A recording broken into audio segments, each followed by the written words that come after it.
All right.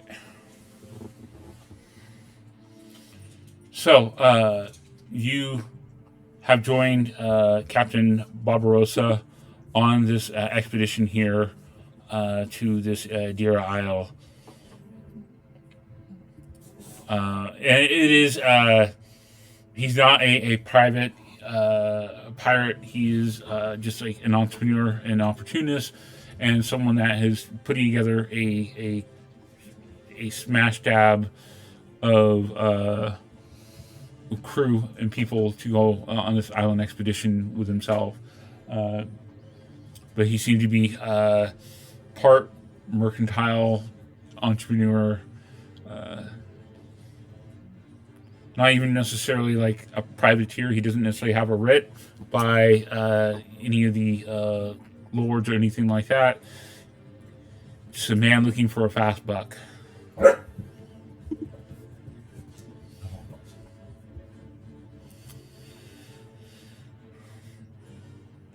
Okay.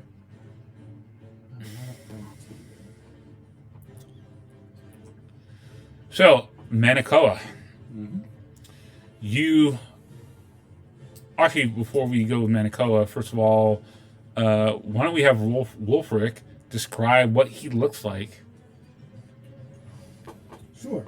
When people zoom in and look at you as you walk aboard this ship, what are they seeing here? So Wolfric is kind of medium, like not particularly tall, not particularly large. He's got what looks to be like a relatively nasty scar, kind of like on his face, starting from here, coming down. Looks like maybe it was like from a sword, or maybe like something like a piece of shrapnel or something. Kind of hard outer shell. Feels like he's not very approachable. Kind of broody a lot. Has with him a bunch of different weapons, and just is kind of just quiet. All right, so Manakoa. Now we go with you. You are in search of the ancestral relic that was stolen from your people, your village, and you have heard that there is a strange mystic named Mika, Mika, Mika the shaman, who seems to have possessed knowledge of relics of Tobulani origin and things like that, and may be able to give you more information about your relic or how you can locate it or anything like that. Yeah. It's just rumors that you said this is a spiritually knowledgeable person who seem to know how these relics, especially tie into people who have the white-haired descendant, showing your true nature as a member of the ancient Talvolani people here. And hopefully may be able to point to where it was taken or now possessed. This person is on Dira Island, and similar to what Wolfric is here, you have sought a way to get to this island. You can give me a history roll to see if you know anything more about this island here. 3. Rocking it.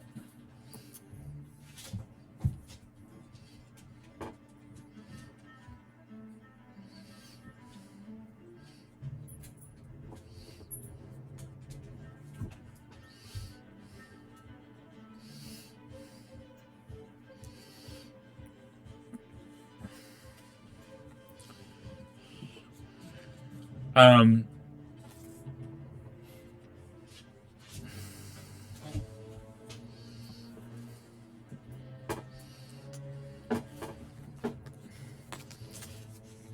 pick which hand you want, Matt. That one. Okay. You have heard that there are natives there that are Mayankaian who have diverged from the people, and they worship a shark god, craving only the raw flesh of other humanoids. Oh. No, Pass they it. lost their way.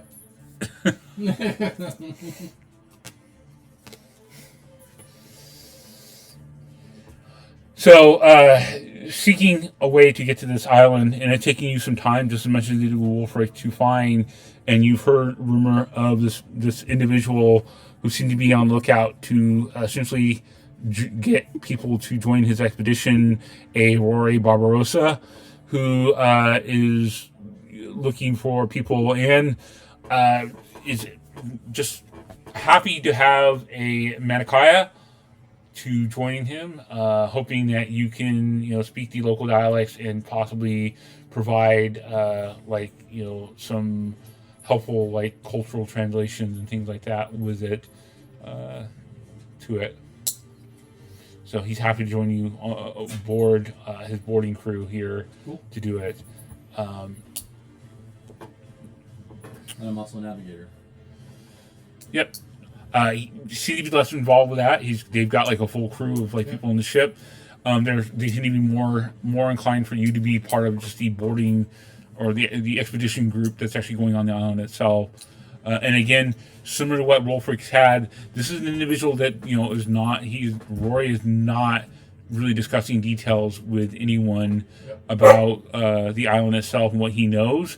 But it's obvious that he seems to know it, and he's just not wanting to divulge information should he get leaked and cause problems. Yep. Can you open the back door for me? Probably have to take in after dinner poop. So, with that being said, as you board the crew and shake hands with Rory here, what does Manakoa look like? He's wearing very loose pants that go down just below the knee. Wearing simple shoes. Kind of a thin top, of a really light material that the wind blows around a lot, and it only actually looks like he's wearing a shirt when the wind's still. He's got white hair, tan skin, and tribal tattoos all over him.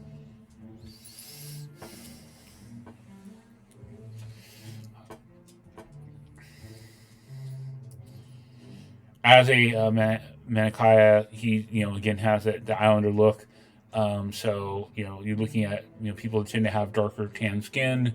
They tend to have curlier hair, things like that. You don't see a lot of straight hair Manakayans as much. There are some though, not necessarily given a fuck. Again, wide variety of people, slightly different cultures and things like that. But he's distinct because he has this white hair about him, which is very uncommon amongst the Manakaya. All right, then we go with Isadora. So you have been drawn by instinct, trying to find answers to the silence that you received during your drowning rite. And you, through some information and people you met, and again, how you meet people seems to vary. Those who do recognize you through visions, dreams, prophecies, anything like that, see you in many different lights. But one thing that you are aware of, or at least been pointing you towards, is this Dira Isle, which is supposed to be an ancient site to the Tabulani. And part of you don't really understand why, but you get the sense that something is seeping into your silence, and your presence there may give you some sort of answer to it, and it may awaken it in some way. And so, in a very spiritual sense, you don't have a lot of answers to it. You just know that something lies there amongst the Tabulani structures that you need to go to.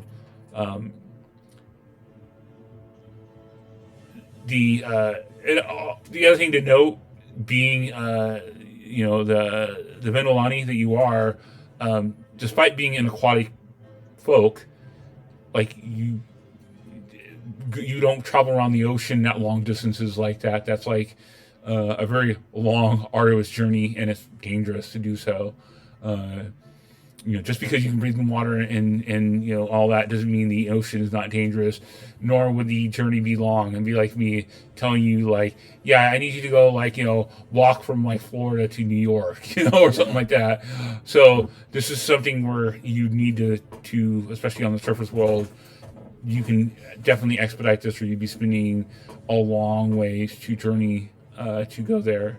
So you need to find one of these boats that will take you to it. Just as happenstance was that you were able to be guided, part by instinct, part by rumor, that there is a individual that seemed to be going to this Dira Isle that you were interested in going. And again, Rory seems to know of your connection with the Tebulani. Not you specifically, but just your people tend to have a connection with the Tebulani. So he is happy to have you on board as someone to act as like someone that can help read glyphs, because you do understand Tebulani. You understand the written glyphs and the words and things like that. It's not something commonly known. It's something he doesn't necessarily know. And you're probably one of the few people that would be able to understand Tebulani. None of these other players do. None of these other guys do. You only understand Tebulani.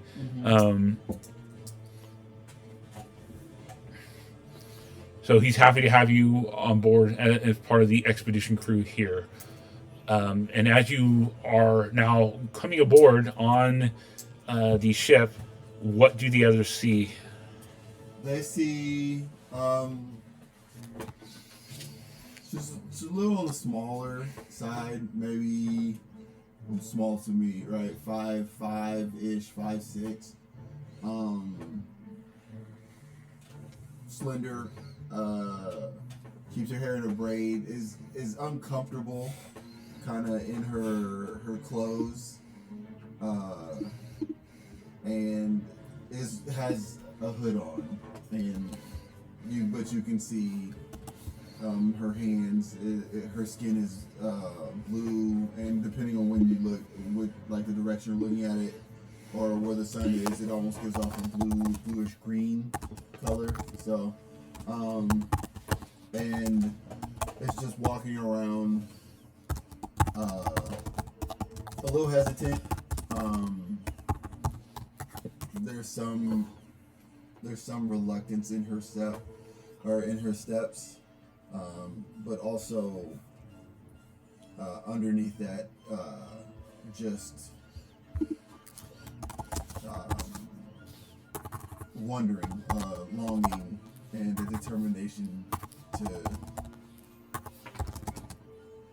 discover more.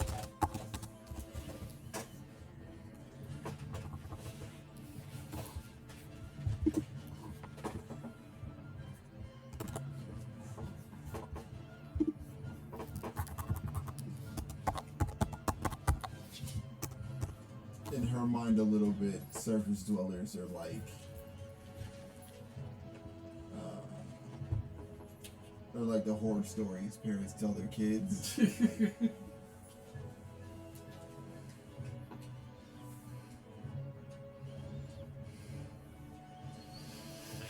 All right. Above water when it gets dark. Yeah, kind of like Chupacabra's gonna get you. You know, orange trees, chupacabras, you know. Basically the same thing. Yeah. The ship he's on is called the Specularis. Is a ship that he's commissioned there. It's not a huge ship, but nor is it small like a sloop or anything like that.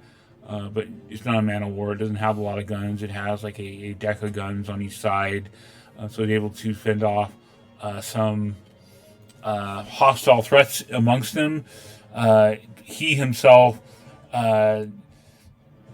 knows his way a little bit around a ship, but he is not a grizzled veteran. This seems to be he obtained this ship in a more recent venture to come to him to get this.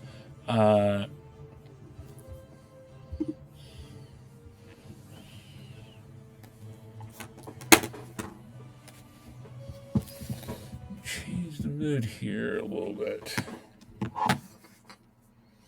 And Bobby, you can give me a history roll, see what you know more about this island. Secret you unfold. 16.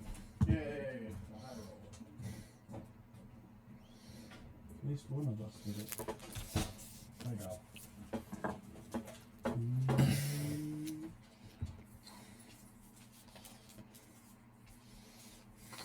Yeah, that's fun.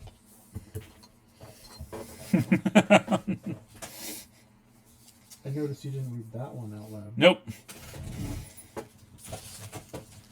I know Bobby likes to keep his secrets close to him, so know the player.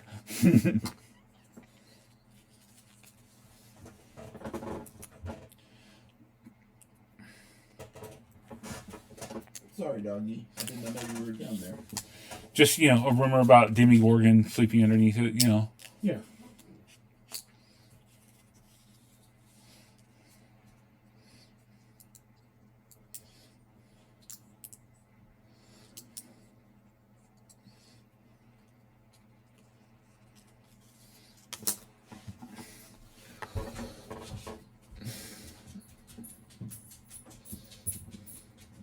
What? You're so excited.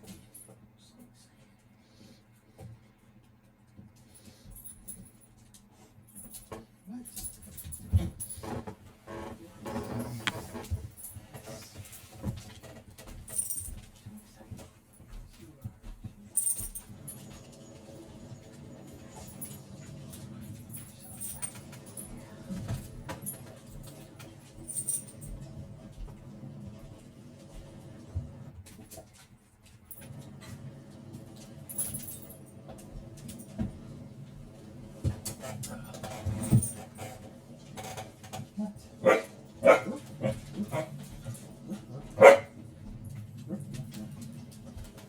All right. So, Rory himself is a older gentleman, probably in his like 50s, maybe early 60s. Hard to tell.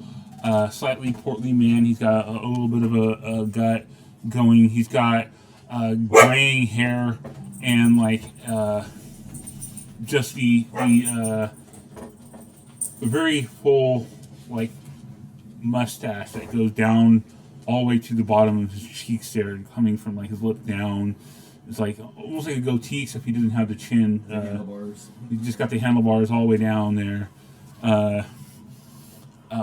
He is a man, obviously from the old world somewhere. Can't necessarily place it.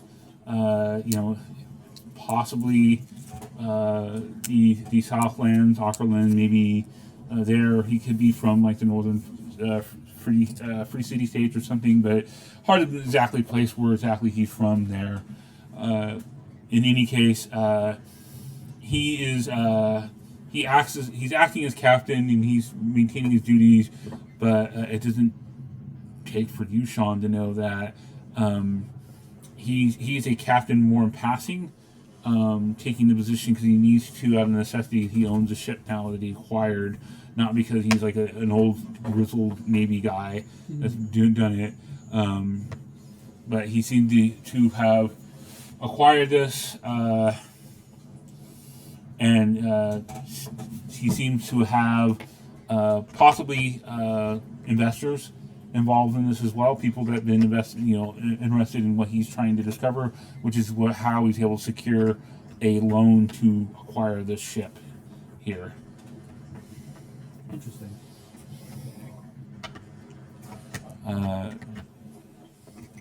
But he seems to waggle his way through getting this information or getting the money he needs to particularly acquire this here. But otherwise, you are all given tight quarters to live or to reside in tight quarters being you are in essentially a broom closet that has like a cot that you can get into. It's not a lot of room whatsoever.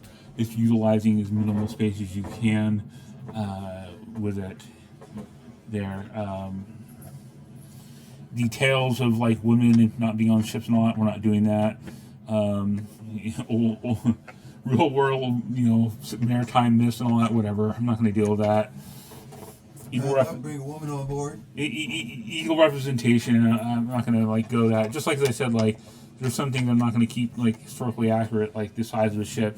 If you guys were on an appropriately sized crew, you would have probably over 100 crew on the ship.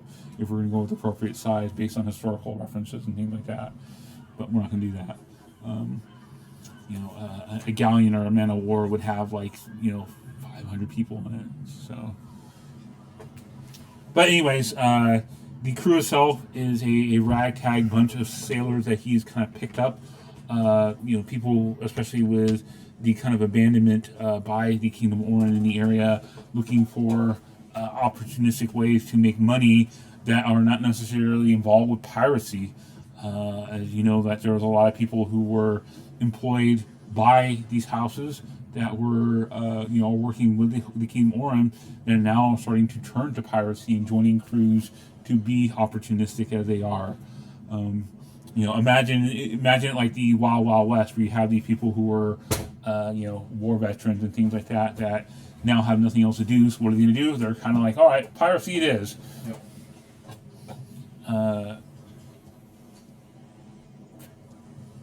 And so you guys travel on.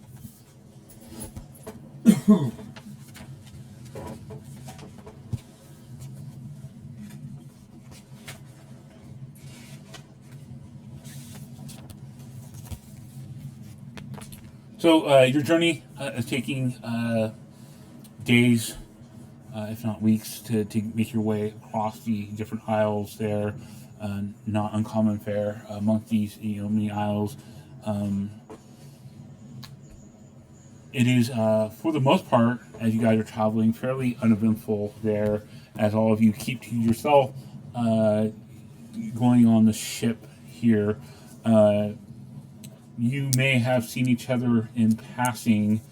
Are you guys taking any effort to know anyone else here aboard the ship, anyone else on the expedition, or you guys keeping yourself and waiting until you get to the island and you get more information about it? Because again, Rory is adamant about not giving anyone information about what he knows about Deer Isle or anything like that. Yep.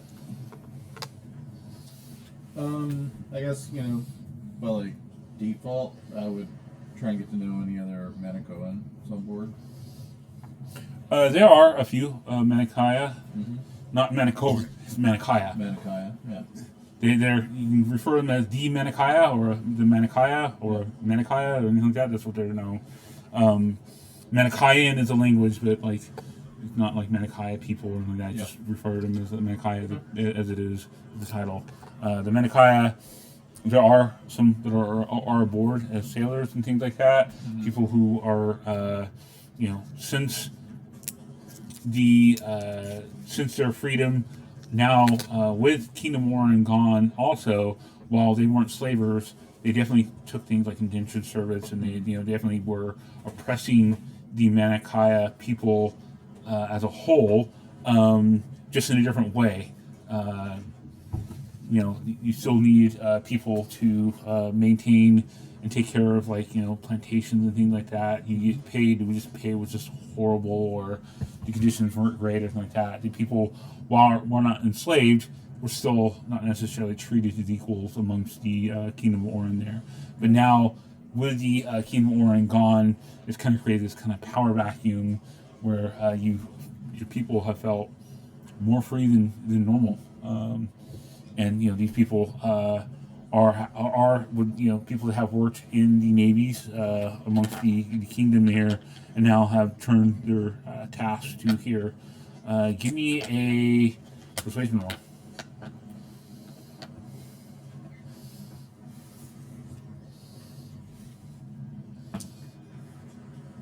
22. Yeah. So you are regarded enough that they will not like turn you away from basically during their like R&R time where they're just gonna like sit around. A lot of times it just involves music, dance, song, things like that, games and things like that to keep up their spirits. And again, like the Manichaea are a happy people. They celebrate life in many different ways. Even during their oppression, they were always like a very uplifting people who didn't let it get them down. They do have a certain amount of like respect for you because of your white hair. You are descendant from the ancient people, but it's not like they don't consider you a god or anything like that. They consider you essentially blessed in a way. Which with the failed Spaceman World, they might have just kept you off limits because they were kind of like intimidated by who you are and things like that. So now they're kind of treating you as like a cousin or a brother, as any one of the people do, and you are enjoying your time there.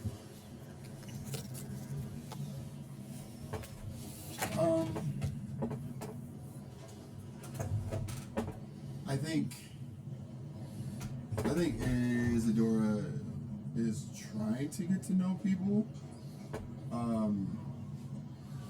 but no, I think she's trying to get to know people. I think specifically,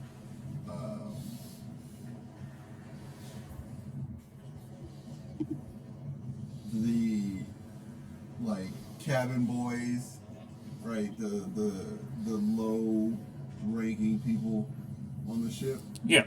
Mind you being Venolani, you are unusual. Like, people have may seen Telvulani, Tenulani before, not Venulani before, but they, you are a little bit of an outlier. It's not like, you see every day. So you're a little bit of an anomaly, but not too much. So you can give me a persuasion roll here. Oh, I don't think I'm good at those. But let's find out. I believe. Persuasion. 10. People are congenial to you and they're polite, but you're not getting like buddy stats from them. They seem to have a certain amount of hesitance to you. You have Sea Witch vibes about you,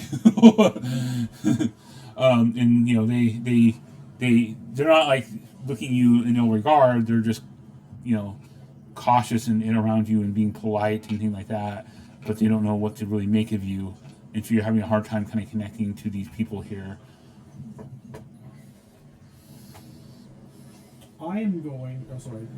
Go ahead. Okay. I am going to try and make friends with the captain.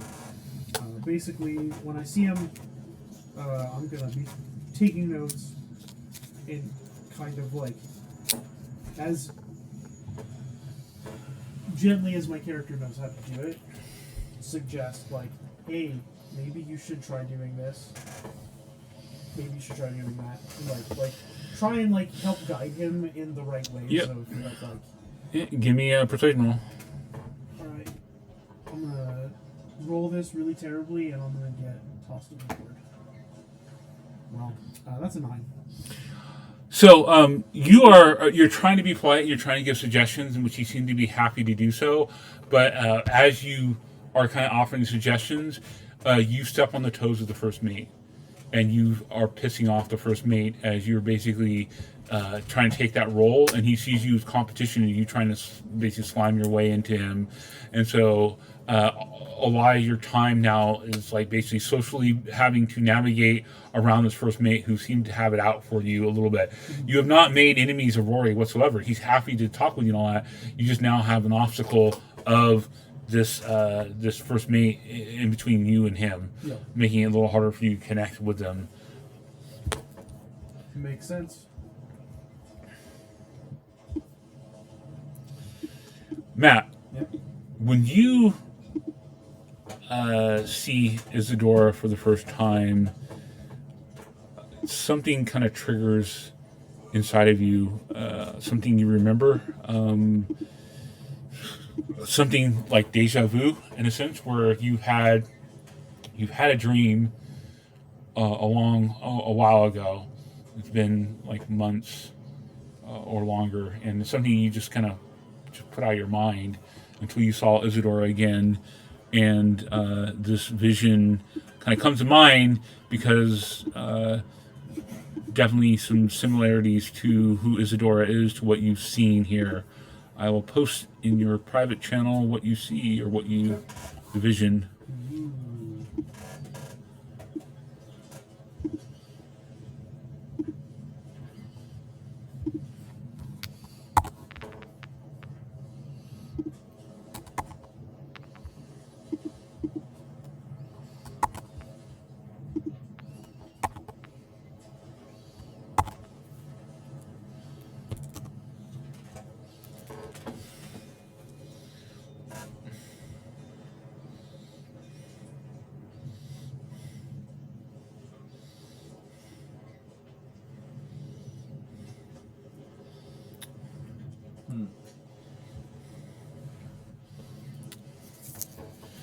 And Isadora reminds you of this person that you vaguely remember in your dream. And again, you're not sure if it's exactly it. Again, like dreams sometimes fill in. You make assumptions and you fill in your own mind based off like things you see and try to play things off. So you can't be 100% sure if this is like, Isadora is the person you saw in your dreams or not, but it's reminding you of Isadora is reminding you of that person in that dream. Okay.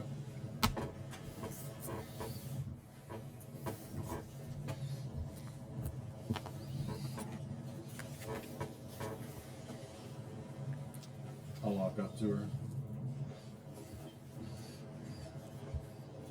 Manakoa.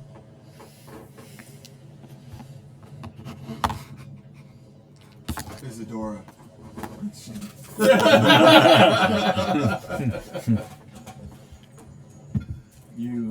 Not many of your people I've seen.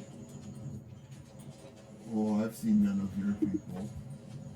So, this is a first for both of us. Hooray! Yeah.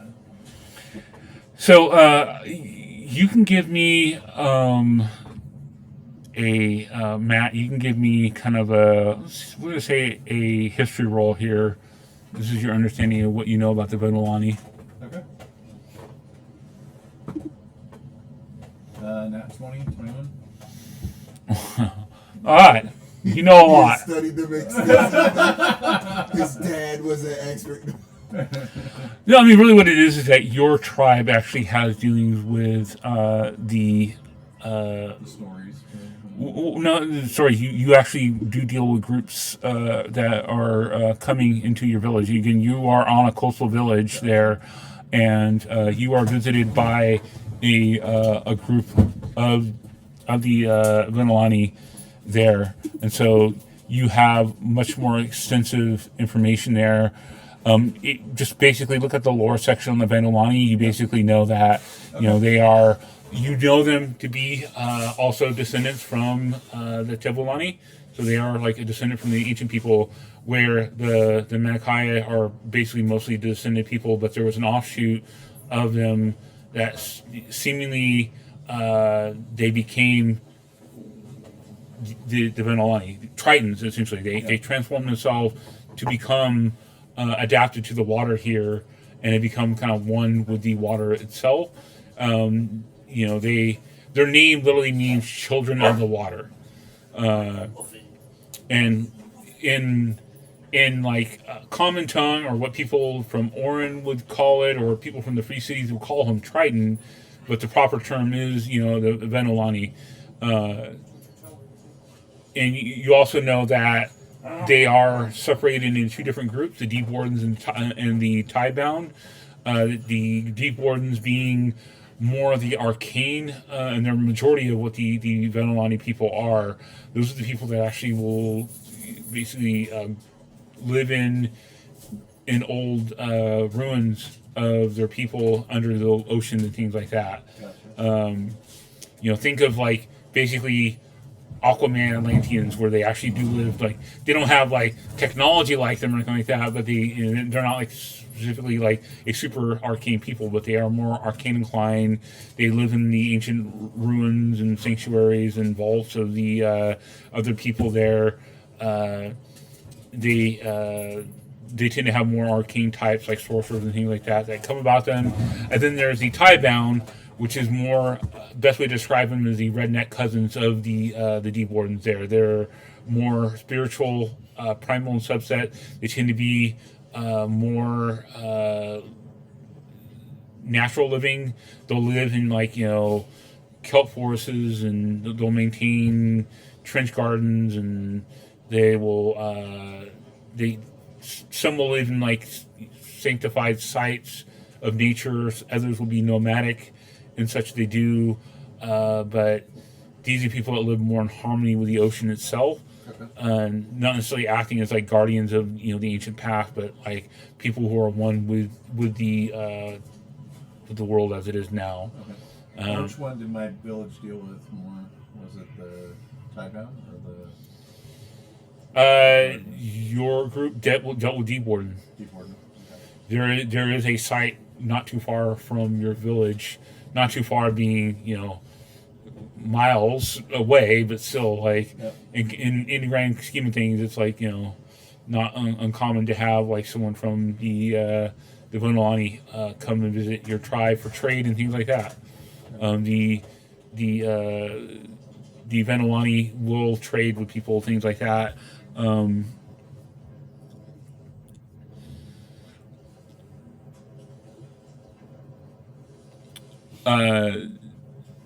And you can make an insight roll to try to figure out which of the tribes you think or people that Isadora is from. 12. Not sure. Okay.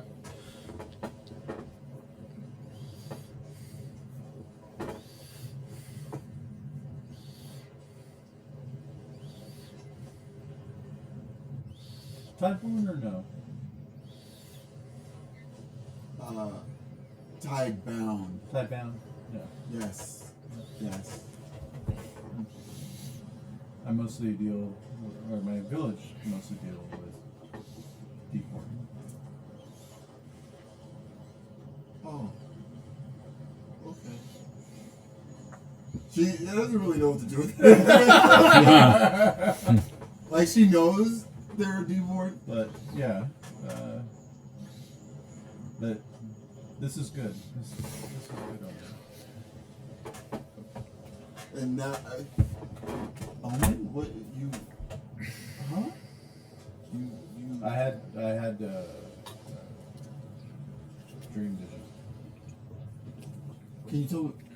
It just gets super excited. I would love to hear about your dream vision. Oh, okay. There was a pool of water, many rooms, ancient rooms in the bottom. Someone like you, looks very much like you, came up out of the water, and then a flash you were gone. But seeing you reminds me of that happening, and that means we're both in the right place. We're both where we're supposed to be.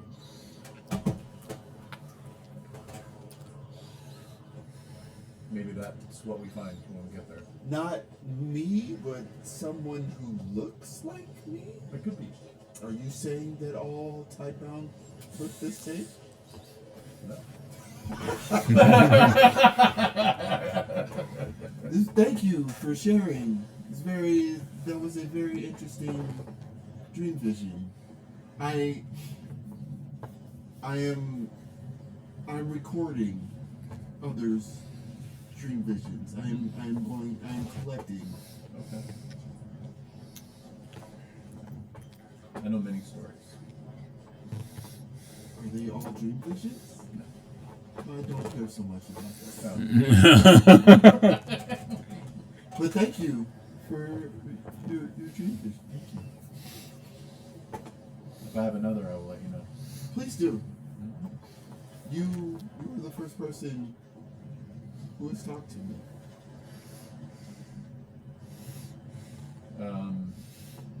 I like point at my hair. Sometimes that happens to me too.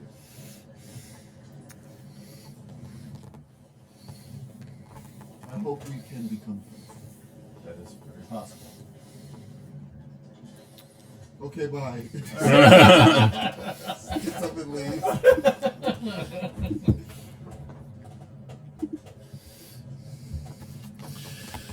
Okay, so more time passing, and again, like, you guys have encountered like many things. Matt, you seem to be integrating with some of the natives that were here.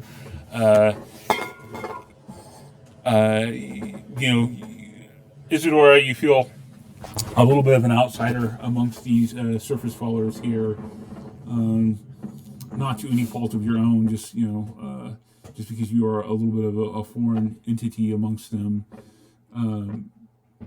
And of course, Sean, you have your attempts to try to work with the Captain Roy Barbosa, who is really happy to speak with you, but you're blocked now by this first mate, and you have a feeling that this is the kind of first mate that has the ear of the crew. So if you push too hard, you can get also the crew turning on you as well, which could be a bad thing. You could end up accidentally slipping off the ship if you pressed it. My guy. And you're getting the impression that this first mate kind of runs the show more than the captain does from day-to-day crew obligations and things like that. He's a captain because he bought the ship and he knows a little bit about nautical things, but it's really this first mate that seemed to be kind of running. Thing, yeah. Yes.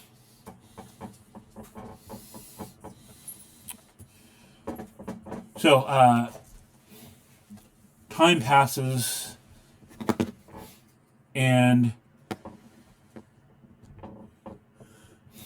you guys are quickly approaching your destination, and then the storm strikes without mercy.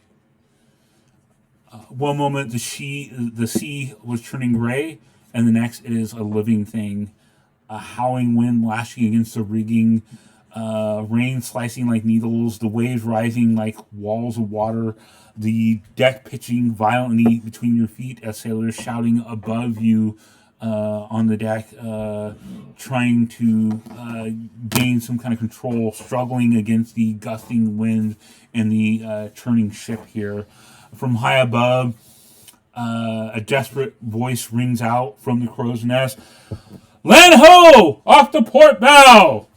You barely have time to brace yourself before the ship lurches to a hard port. A crack echoes through the entire deck, thundering below you, and then another, and you feel the sickening grinding, jolting wood scraping against something massive beneath the waves, and you realize a hidden reef.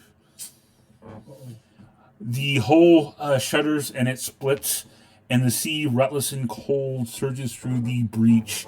The captain's voice roaring above, calling out, "Lower the boats!"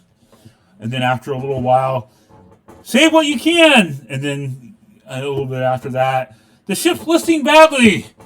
And through the gaping hole in the side of the ship, lightning rips across the sky, and for a heartbeat you glimpse at it, you see the shadow and distant an island. It's mountainous heart, wreathed in kind of mist and obscurement of the rain itself, but no more than a jagged silhouette, probably about 20 miles away from where you're at.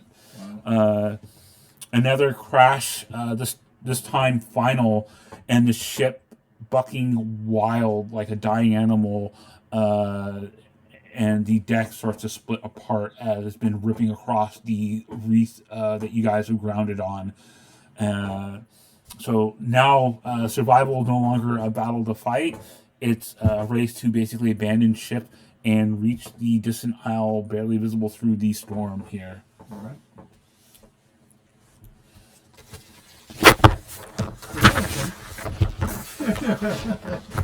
little Caribbean. Little pirate ship.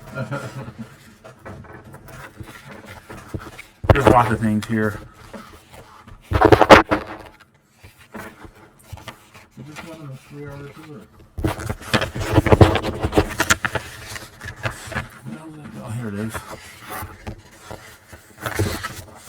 So, what we're going to do is a skill challenge. And so what this is going to be is essentially we're going to do rounds. Rounds don't really reflect 6 seconds, but this is basically you trying to essentially escape the ship before you guys are caught with the ship just basically careening and breaking in half and then sinking, and everything is lost, and you guys have to swim and deal with a storm without any kind of support whatsoever, which even for you who swim underwater, this is still dangerous. You're in the middle of a storm and the current and a reef.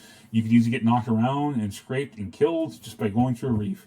So you need to find a way out. So this is going to be a skill challenge for the group.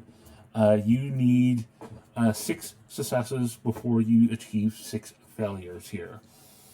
And there are 2 things to do here that you can do. And mind you, by round 4, that's the challenge is over. And if you guys do not succeed or fail before that, you guys are automatically failed. This is time locked essentially, where if you don't hit beforehand, you guys are just basically having to scramble for survival as you guys are swimming, trying to swim to the island, which has a lot of repercussions behind it too. You guys might suffer exhaustion, may even drown. So you guys definitely want to try to get off this island, get off this ship as much as you can.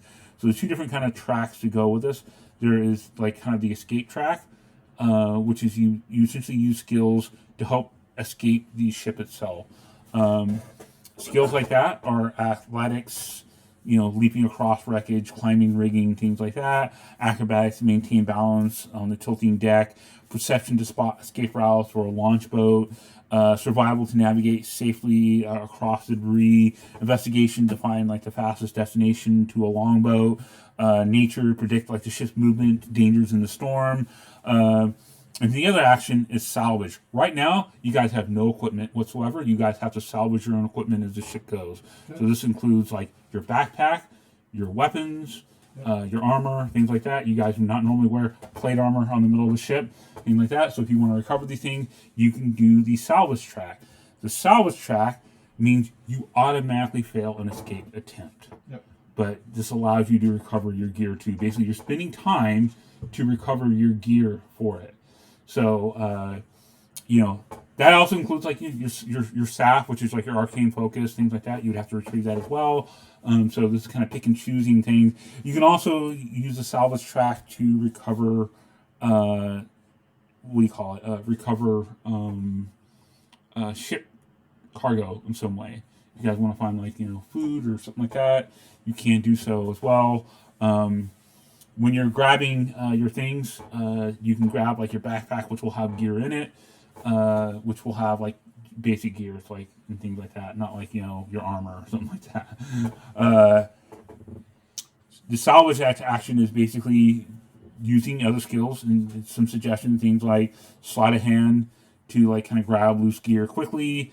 Investigation to search through the supplies, athletics to force open lockers, perception to like spot unsecured gear or valuables, raw strength and dexterity checks to kind of pull heavy items to safety. The other thing to note is you cannot roll the same skill twice in a row.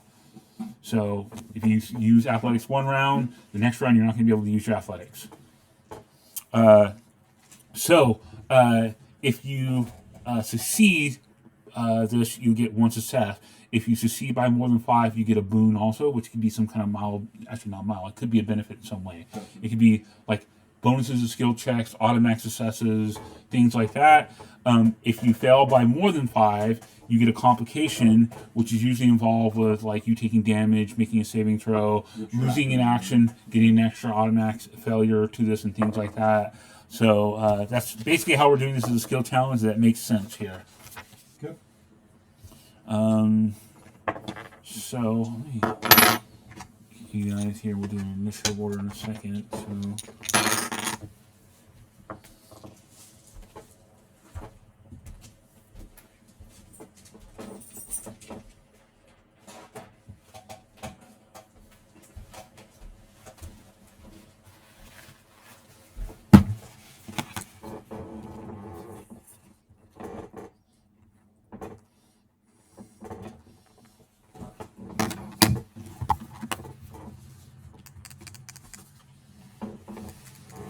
What you find?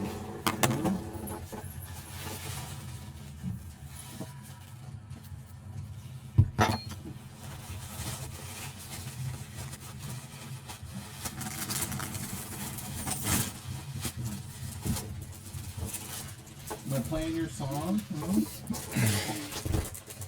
By your best friend in the whole world?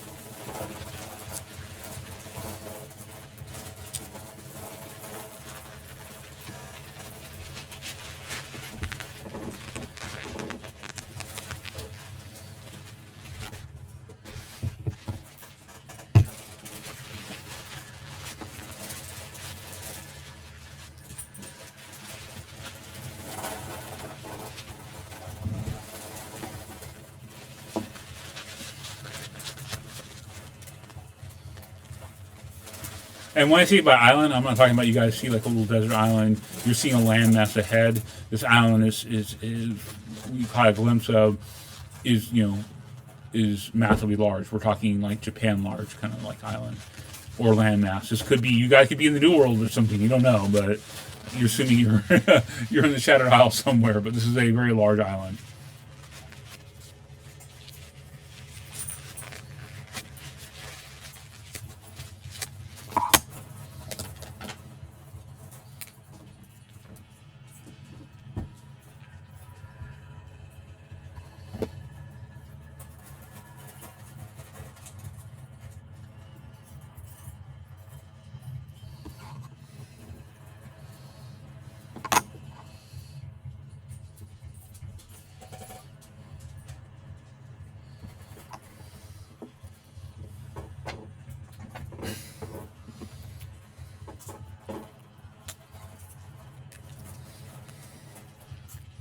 I think I was like, God damn it, we were on a ship and we lost it already.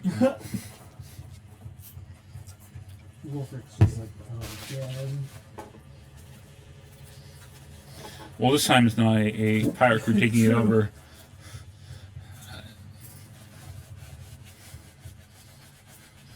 Each time I have to introduce you guys to this campaign, it's going to be something different completely. Last time it was like you guys were press ganging into a ship. This time it's going to be something different. Part of it's like also based on your backgrounds and all that. If you guys had more like you guys were pirate sailor background, that might have you guys press gang. But we have like a Manakaya and like a Venolani. It's like I'm like typical like your press gang doesn't necessarily work as well. Yeah.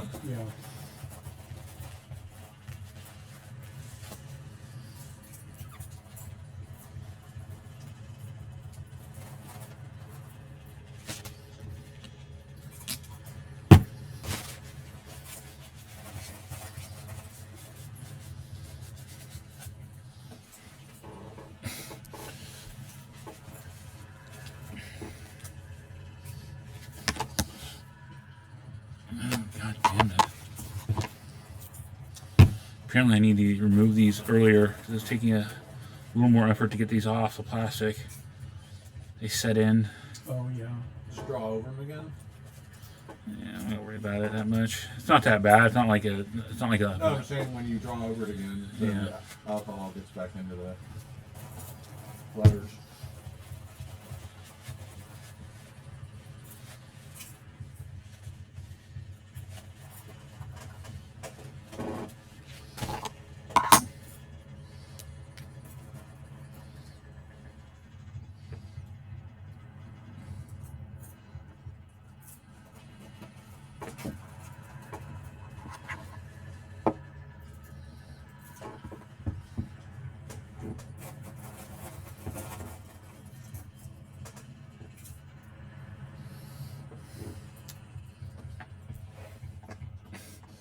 I think I was using a different pen also. 'Cause this is really fat markered.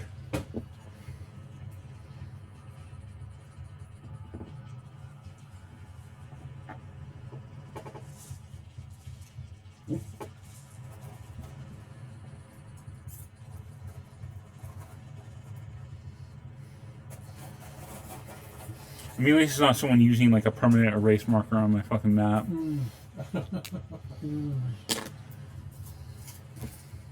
Alright. God, yeah, it happened a lot in the old time. When all you had was vinyl mats, and then like someone like used the wrong marker. Oh yeah, this projector marker will work fine. No, it won't. Loan a map to Andrew, and all of a sudden it comes back with like permanent mark on it. Well, I didn't know. Okay,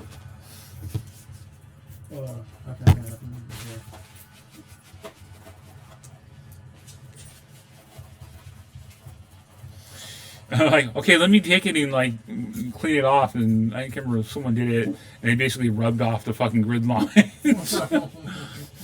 Thanks. Very helpful. Fixed.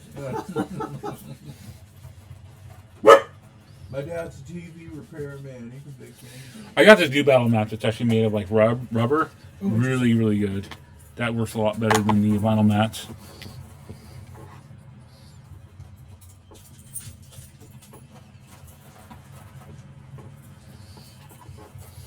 Yeah, rubbing this again with the marker helps.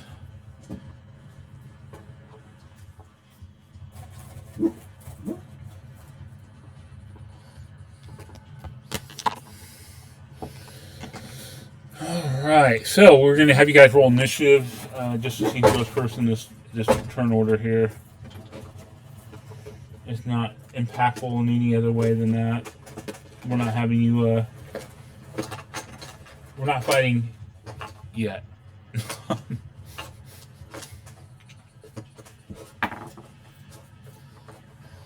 The Sahuagin are here. Oh no!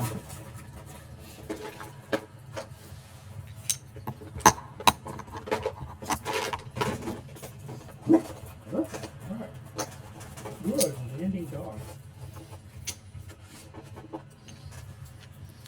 That is BB wanting her popcorn. She demands sacrifice.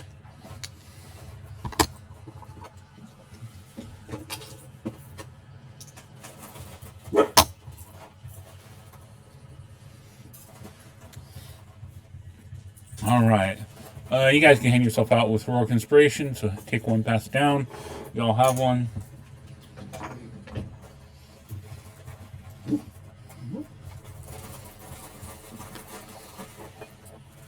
Okay. Wolfric, what'd you get? Oh, I got. Wow. I'm paying for rolling really well last time. I got a 9. Okay. What did you get, McCaw? 12. And what'd you get, Isadora? 18. All right. So, you are trying to escape the ship. What is the first thing you want to do action-wise? Salvage or escape? Salvage. Okay. I want to get my staff and stuff.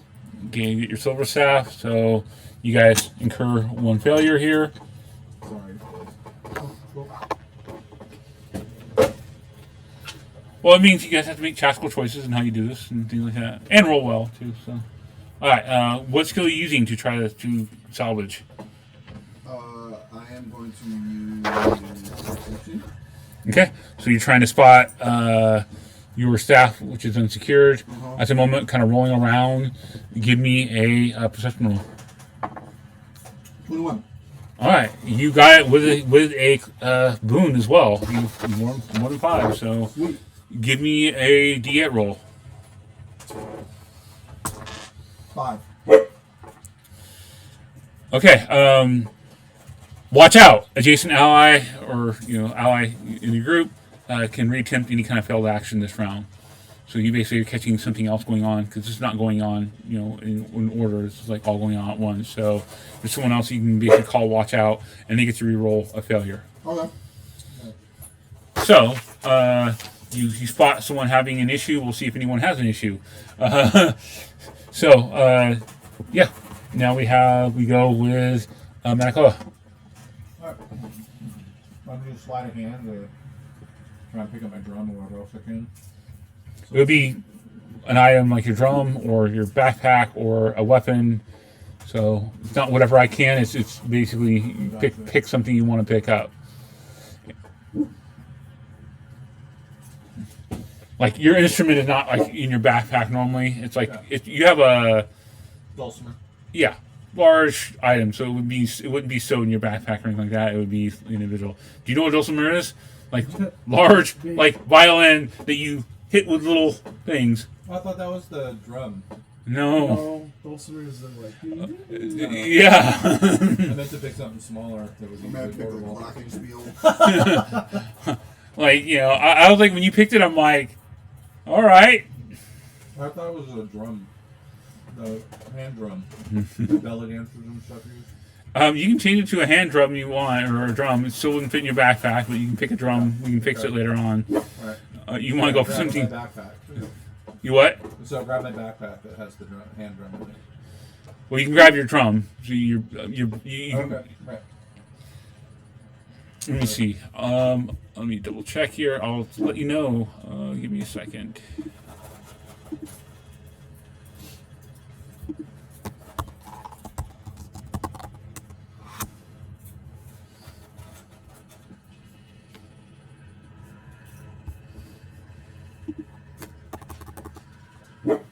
What?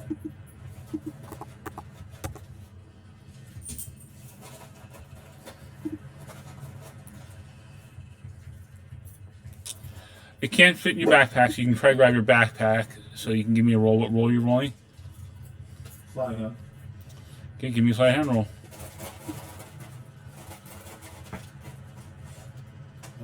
12. That is a failure. Watch out, you can roll again. I don't want to waste it on him. No. No joy. 11. Yep. Remember, you also have inspiration. Yeah, I'll use it. Okay.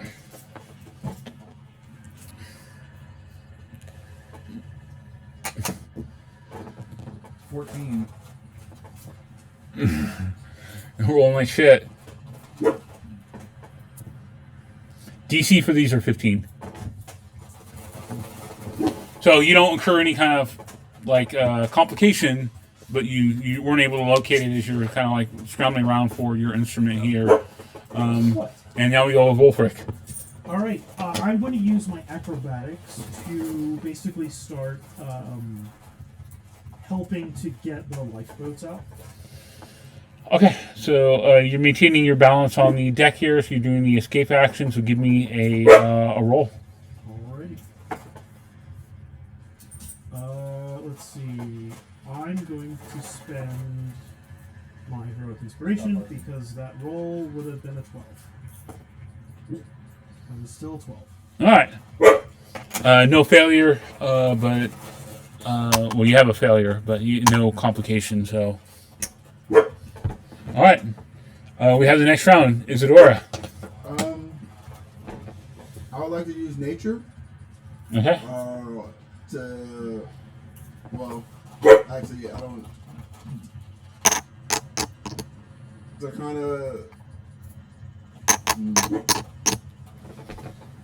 That's not gonna work.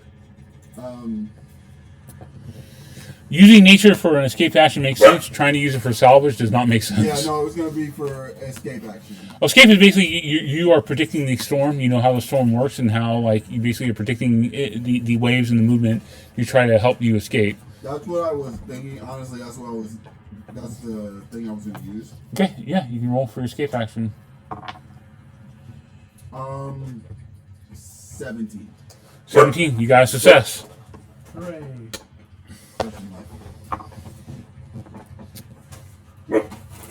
All right, we go with Makola again. Manicola. I'm going to try one more time. Which skill are you using? I'm going to use.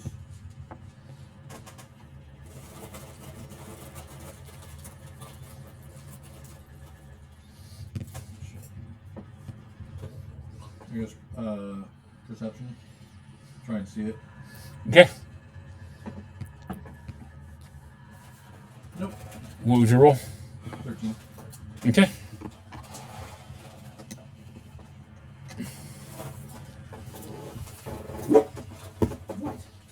I think that's TPK session 1. All right, Wolfric. gonna use persuasion to try and like help direct people and Okay. kind of like the captain instincts kicking in. Oh my god. That's a 10.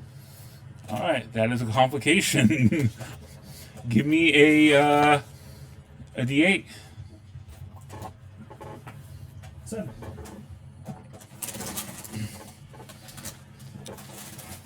Okay, a rope snaps, slashing you. Roll D6 for damage. That's how much damage you're taking.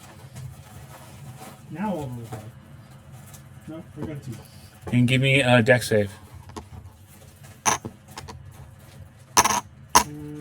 Dex. Let's see. What's my dex? Deck save. Yep. Dex save. My dexterity save is a +4. That is a 13. Okay, you made it.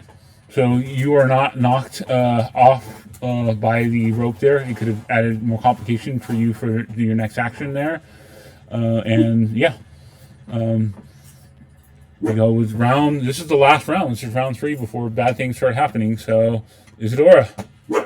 I'm gonna use survival. And to kind of tell, the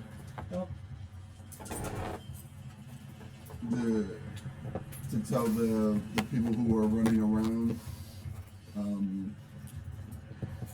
want to use survival to find a path where like the.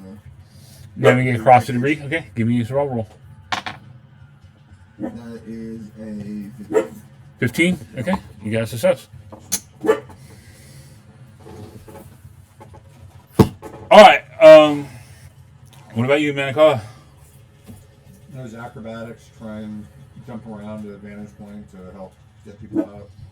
Okay, give me an acrobatics roll. 25. All right, you got a boon as well. So give me another D20 roll. Oh, not D20, another D8. 3.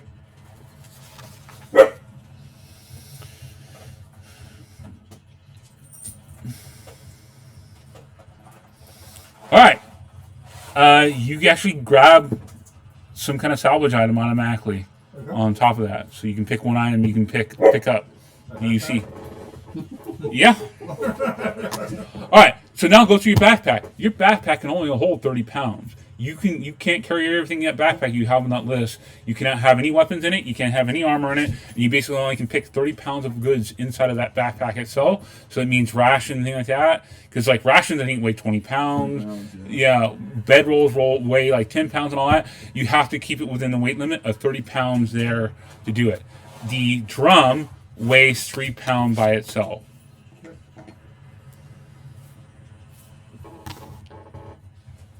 That's a success. Then. Yep.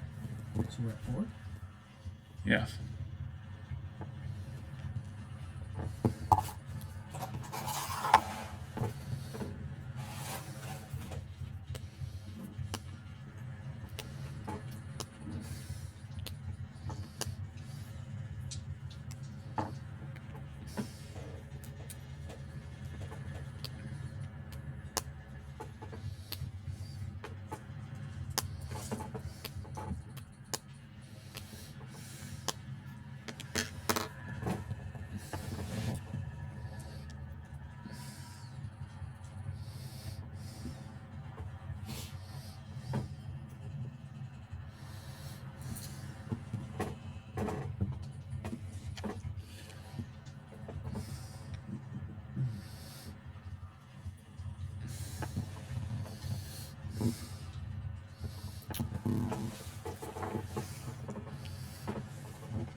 Wolfric, why don't we go with you? 'Cause I think you're the last one to go. So And the last one. I'm going to use acrobatics to try and help get people out still. okay, leaping over wreckage, climbing, rigging, and balancing off the tilting deck. What did you get? I got a 25. All right, you got another boon. So, give me a D8 roll. 7. All right. Heroic moment. You describe your heroic moment because this is going to give you an automatic success towards your thing. So you actually guys got 6. We got 6. Hey, look at us. So, the boat is right about to split into two. And as it does so, the last boat that we're basically going to be using starts to fall on one end. So it's about to like basically topple over. We're going to lose all our supplies. And as I'm using these acrobatics to like kind of do all of this like rope stuff, as the thing snaps and the boat starts to fall, my character basically like runs over, grabs the rope, and like I don't know, does something cool like a flip or something. I'm trying to think like it's all kind of like very. This is all chaotic. I'm trying to think like. Yeah, he does something like that. Like basically jumps over some things to grab the rope that's gonna.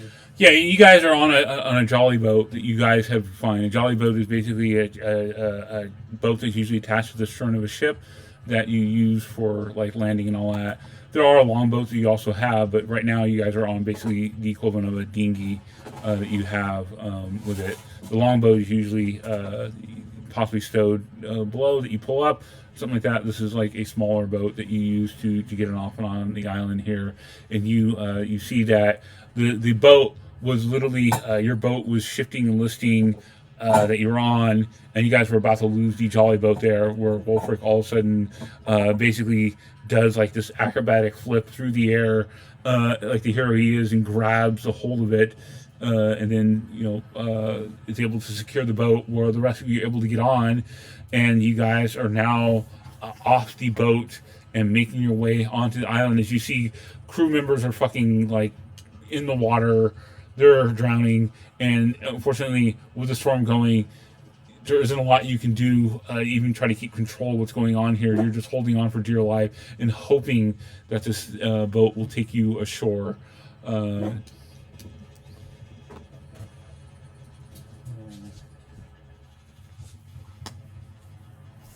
You figure out your gear, Matt? Yep.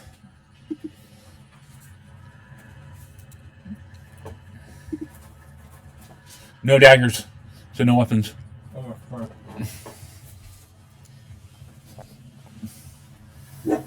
What? What? Why are you looking? Why are you looking at that? Hey. She's like, you want popcorn? Oh.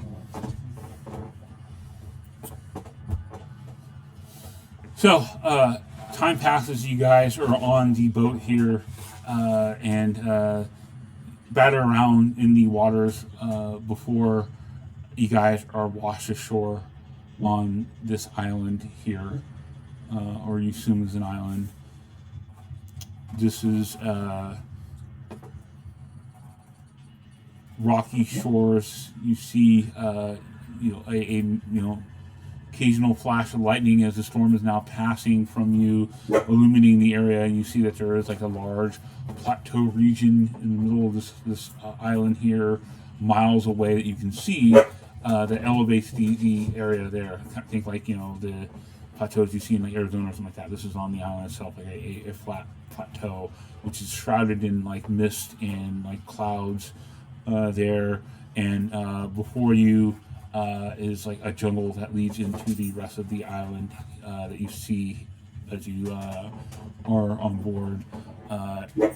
And with that, we go on to the next day as you guys are been batted around for a while. You guys are on the shore. You guys have barely rested, and luckily, you guys didn't fail your checks there. You guys could have potentially been hit with exhaustion, so you weren't hit with any exhaustion as you guys were able to make landfall here. And it's just the three of you as you guys quickly move through this ship that was basically going through a death spiral here. And it is just you. With you, you have Isadora, who has a silver staff.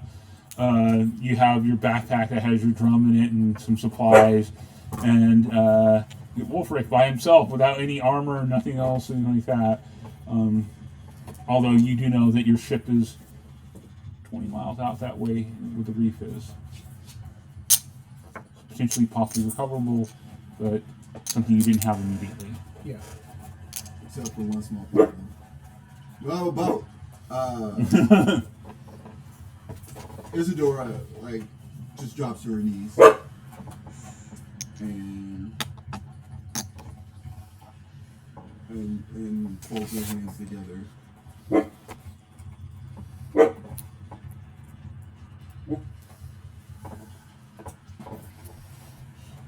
So currently, without supplies, you don't know where exactly you are.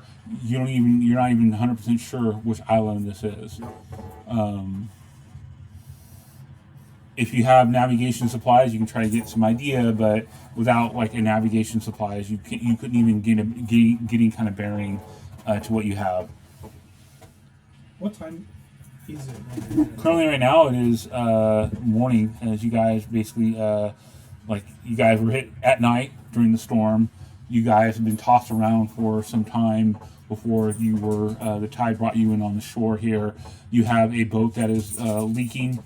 It's been basically battered around as well, not doing well. You're not sure how seaworthy it is without any kind of repairs, but a boat is a very loose term. This is not a seaworthy boat. This is a dinghy. This is a lifeboat, essentially. This is a jolly boat.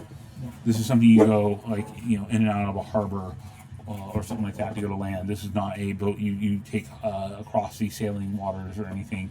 You would be a victim to the currents, and you'd be battered around the Shadow Isles for God knows how long, especially without any kind of supplies. You guys need food, water, and other things here. As you hear far off, like the jungle shores around you. Oh my goodness, dog.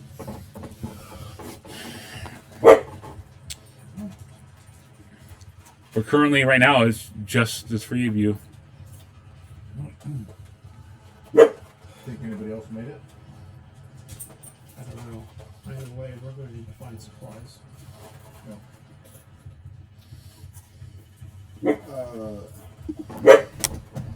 Hey, Phoebe.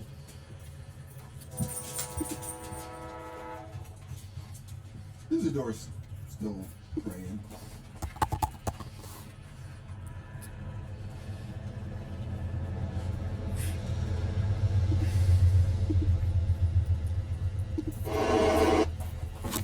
Do you know much about these islands? I come from an island.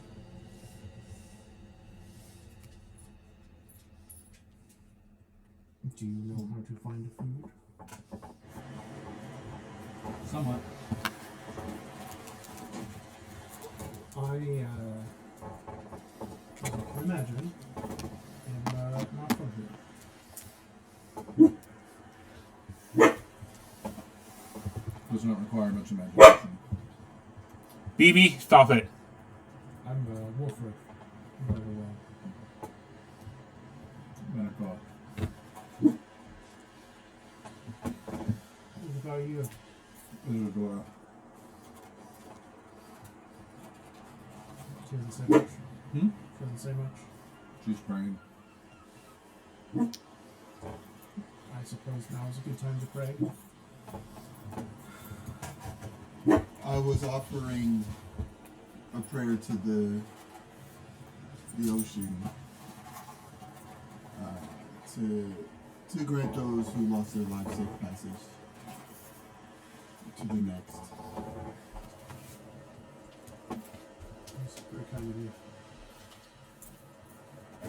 Kindness has nothing to do with it.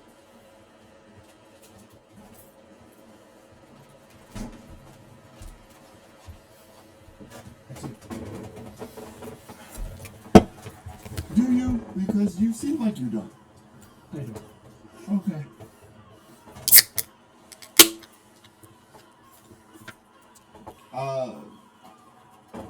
I'd like to use survival to. Well, I'd like to look around and see if I can't find some sort of edible flora and fauna. Yeah, so right now, as you guys are looking on the shore, you guys can do a couple things here. You can do survival to try to just find like some basic like food or things like that. You would actually need to travel probably further inland. You might be able to find like a water source that's like leading into the ocean itself. Given this is looks like a tropical island of sorts, there may be water that goes directly into the water itself. But that requires you traveling off the beach and going down trying to find like that, which would be a lot of traveling. Right now, you guys need like food, shelter, things like that as well. But you're looking for food. Maybe you can find food that has like some like water content in it, like some fruit or something like that. So you make a survival roll. People can also roll investigation to try to find things on the beach that's washed up. Perception or even possibly survival to look for tracks of other people that may have been in the area here.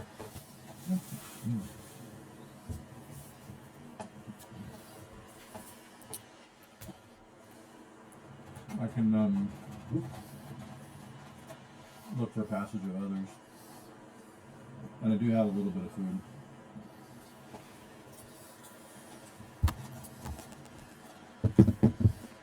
I will try to see if there's anything else that washed up on shore. So you can look for food, or you can look for some stuff washed on shore. Some stuff. Oh, well, I guess I'll look for food. Okay, if you're looking for food, survival roll. If you're looking for things washed up shore, it'd be a perception or investigation roll. If you're looking for like other passages of other people who actually were walking around the area or other things in the area, you would roll a survival check just to like track things or something like that. Yeah. And basically, this Survival. is you're spending like an hour. You guys are looking around to do this. What are you looking for? I'm gonna look for stuff that washed up. Okay, so it'd be a perception or investigation roll for that. I will use investigation. That is a 13. Okay. What did you get? I got an 18 You're looking for tracks. tracks. Okay. And then 14. I was looking for food. food. Okay.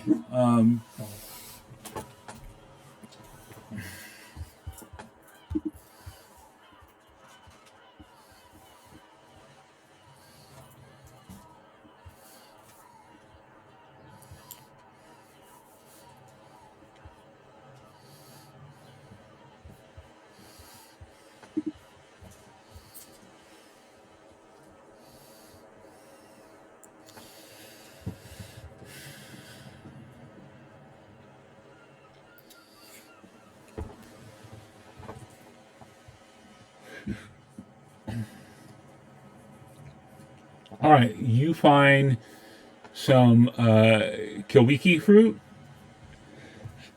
It's Kiwiki.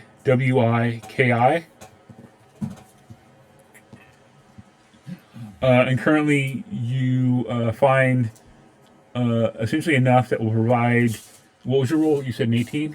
I got 14. 14. Okay, you find enough for one day. Which will provide enough food and liquid for a person for one day. So not only does it provide food, but it's providing liquid as well.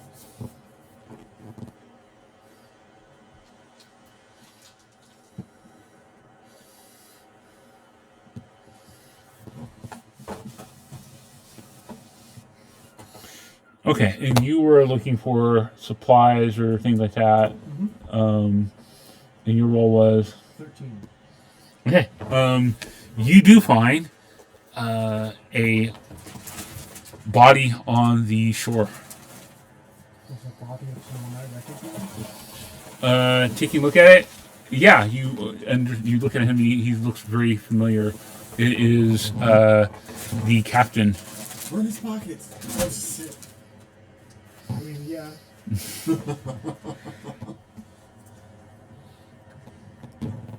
So you see it's Captain Rory Barbarossa there on the shore, indistinguishable because he has like his like captain's long coat on. At the moment, he has no hat or anything like that. That seems to be washed off. And as you look at the body, yeah, he's dead. The body is slightly bloated. There, you see flies are kind of like buzzing around him for the moment. Some of these sea life, little crabs, are starting to look at the flesh and nibble at it, or whatever. He definitely has like a pale, waxy like color to him at the moment as he looks washed up here. And you gonna try to roll the guy? Yep. Okay. The one thing you can get an officer's coat. Hell yeah. I mean, it fits you fine. You think that this is like this may have not even belonged to Rory. You remember when he was wearing it, his kind of gut peeked out always over it, and like he never closed it. So chances are he inherited it with the ship, and it didn't fit him right. Anyways, it might fit you a little better, although it's a little tight around the shoulders because you are kind of a swole guy. Like, what's your strength? My strength is a 15. Oh no, it fits you fine. I thought you were 18 strength. You're 15. Yeah, I forgot you. You were the one that God rolled everything. Yeah. Your dumb stats are 12 or whatever it is. I thought it was a 14. Yeah, my dump stats are 14. Intelligence and wisdom. You're fucking the Aryan race right here, man. I must break you. Fucking like Nazi propaganda. So the picture of your character, So, Hey guys, this is my new character. I have a lot of money. The other thing you find he has on him is that on his belt he has like a dagger, a stiletto, a thin knife.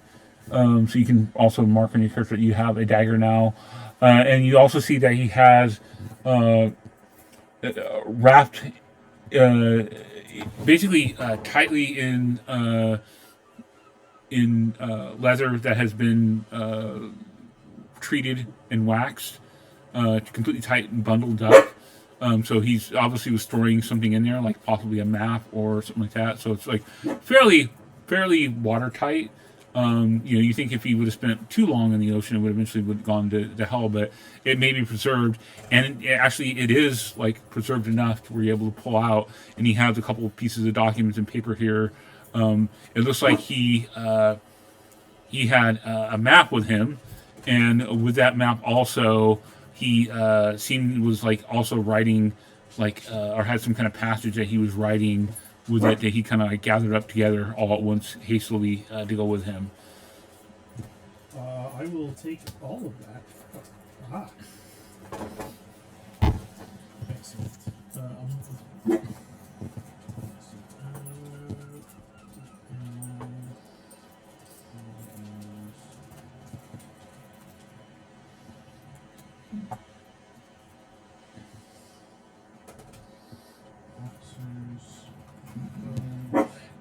And Matt, you were Looking for tracks. okay. What was your total? 18.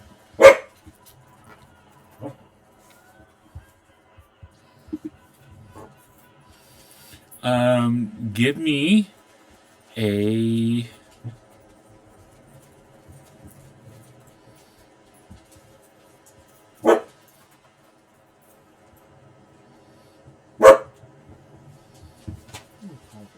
D100 roll.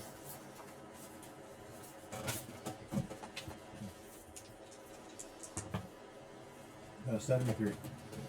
Oh shit.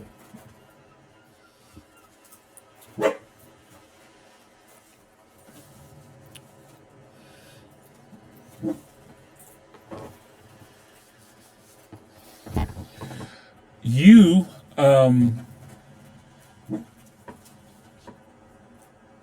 find not signs and tracks of an individual here, but what you see is the carcass of looks to be some sort of whale. You're not exactly sure. You've never seen this kind of whale, at least in your area here. and whale is kind of almost like a being generous here to say it has like fins and a long snout. Dolphin, maybe you're not sure. It just looks unusual. It's like not a creature you've ever necessarily seen before. And looking at it there, it is been half eaten by sharks. It looks like animals that have seen to just like fed on this thing. So this like creature is fairly large, and basically sharks have fed on this here. You can give me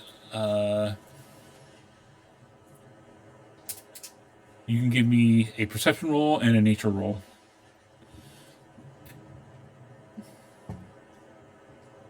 Perception 5. What was the other one? Nature. Nature. 4. Rocking it. Yeah, I mean you're not like the fisherman here, so yeah, you just get this half-eaten carcass of this animal. The animal itself could theoretically be harvested. You need like a tool to harvest it with, Yep. which currently you don't have to harvest it. But this creature is not too old, and it's not stinking enough to where it is. I mean, it doesn't smell perfect, and you think you can possibly harvest it, in some way. Someone that's a skilled carver. Do you have like survival as a skill, or? I do. Yeah, so you could harvest like good meat off of it. You obviously don't want to take the top layer, which has been exposed, but you can easily like dig into it if you have like some kind of tool, a knife, or you make yourself like a temporary tool or something. But Yep. currently, right now, location of this. When high tide comes, It'll be gone. No. it's going to be probably gone. So you may have like a day at most to do this. Alright, I'm looking for a sharp rock, and while I'm on the way back to them to let them know I come. Okay. So you do at the moment. You guys are able to catch up for the moment, as you have gathered, a day's amount of food there, and you do catch sight of Manakoa here, and further away you see the distant, form and specter of you think Wolfric there further down the beach.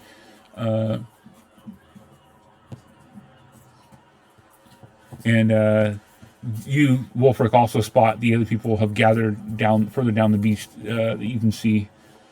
I will go and join them. Okay.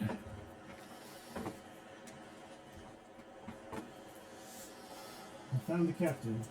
Hmm? He's dead. I found food. Well, he found food too. No. I found this. What did you find? Just like on to the next. Carcass of a whale. You can get some meat from it before the tide comes in. It's like sharks ate it before it washed up, but the tide will take it away. What did you find?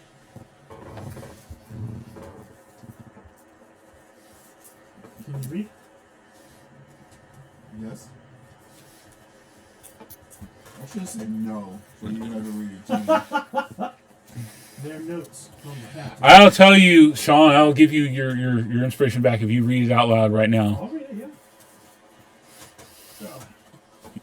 Let's see. I'm going to test you before you'll get it after you read it. Alright.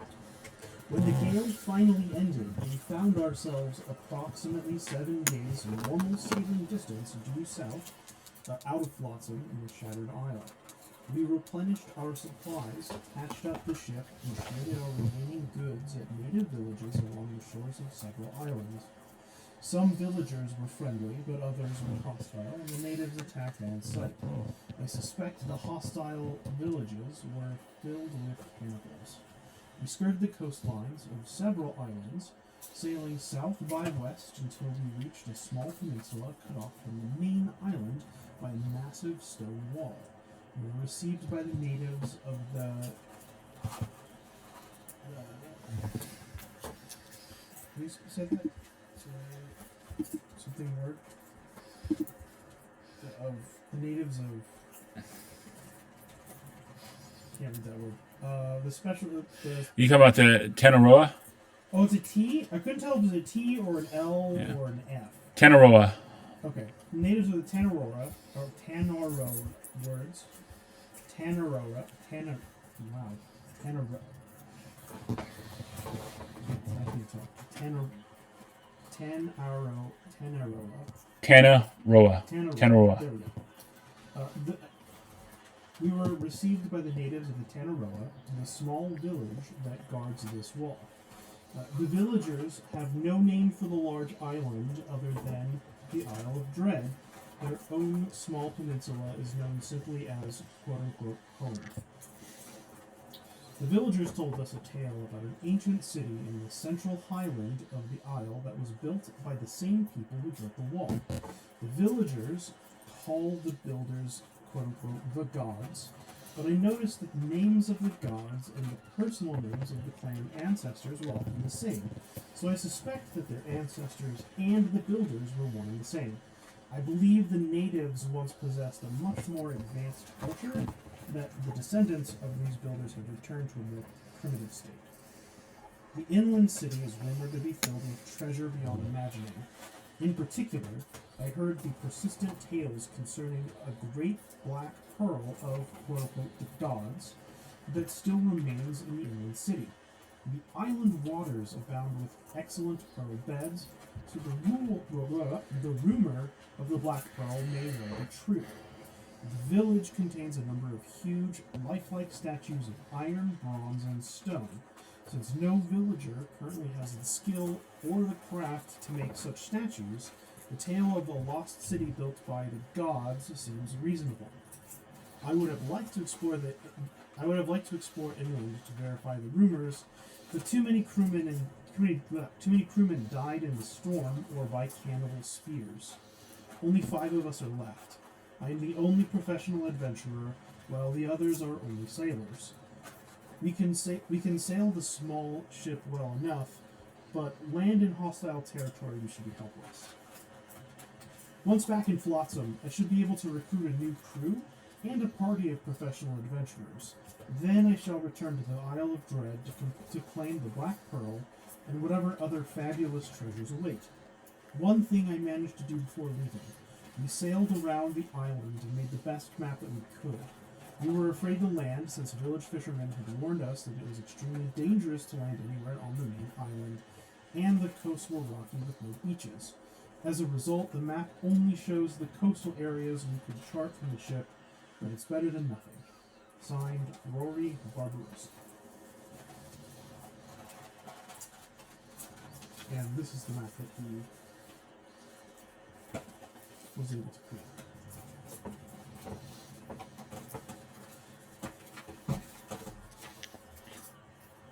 I will have a bigger version of that map next time. Just the you were here dot.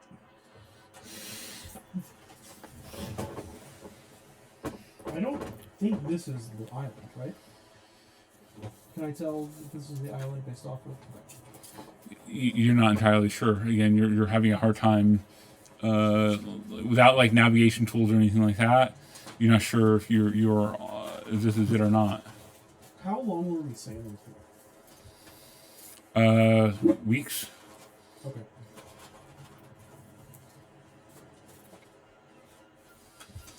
And you can give me a history check to fill in some of the things that he said. But all of you can make a history check.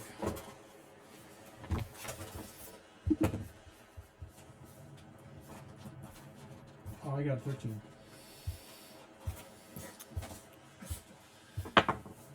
Seven. Yeah, Whatever. It's these above water. drylanders don't know anything. What about you, history? Don't give a shit. 13. So, I mean, both of you have heard of at least like Flotsam. Flotsam is a pirate haven. It's, from what you understand, it is a small like pirate haven that is made out of essentially lashed together ships, debris, salvage, and it is like turned into like the de facto port for a lot of pirates to come and deal with business here. So imagine like floating city, Waterworld style pirate port. Named Flotsam, obviously for the fact that it's made out of like debris, flotsam, salvage. So you do know, like when he's talking about that, he was around Flotsam for some time here. You also, like Matt, like you definitely getting like when he's talking about this, it's a very colonizer kind of view of how the people were and things like that. I mean, this is the lens of like white dude, just like it had a very unique like perspective of like, oh, and they're not advanced enough to make this kind of stuff, and they're from an ancient people, and it was just a little derogatory from his saying. Again, it comes from like this kind of colonizer. They must be cannibals. Coming again, just a very kind of colonizer mentalities with this like letter that he's talking about. Yeah. Like imagine like some British old boy writing this about like Polynesian island or something like that. I'll never forget the letter my great uncle went to a mission in South America, and there was a letter from a cardinal written to the Pope. We have found a small group of natives that have less than animal intelligence but can follow orders. We will set them aside and kill the rest. Whoa. Sounds about right. Yeah. So yeah, I mean, you definitely got this like tone from this guy. He definitely had a colonizer mentality about the people here. Chances are, they could be talking about Menakaya, but they could also be talking about. I mean, other groups have migrated into the Shattered Isles that are not Menakaya. Yeah. So it is potential he could have met hostile people, and there are hostile Menakaya too that are just fed up with like colonizers and white people essentially to destroy like their area. So they may be hostile to him, or he just came in being a typical like asshole, and they didn't view it lightly and they didn't like it. So who knows like what this guy is, but from this letter, you're just like, he's an asshole.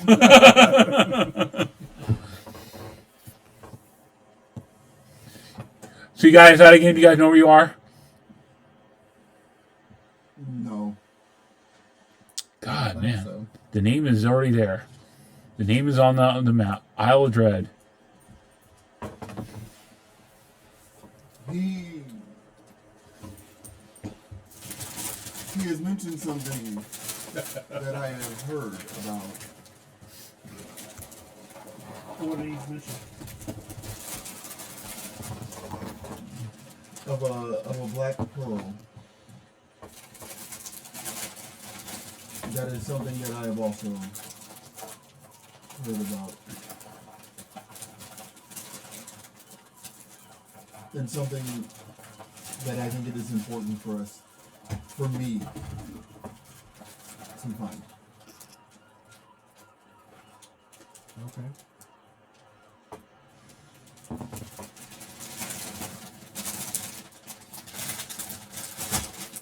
It is not something that should be in the hands of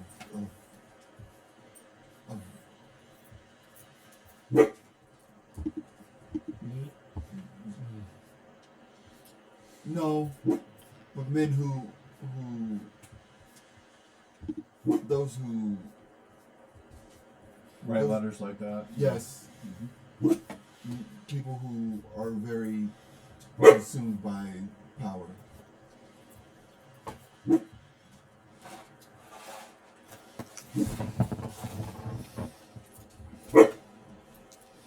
I have no desire for this item. Gold and wealth does not motivate me.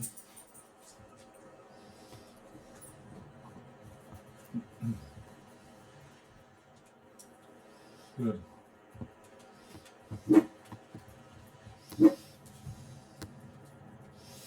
I also found this.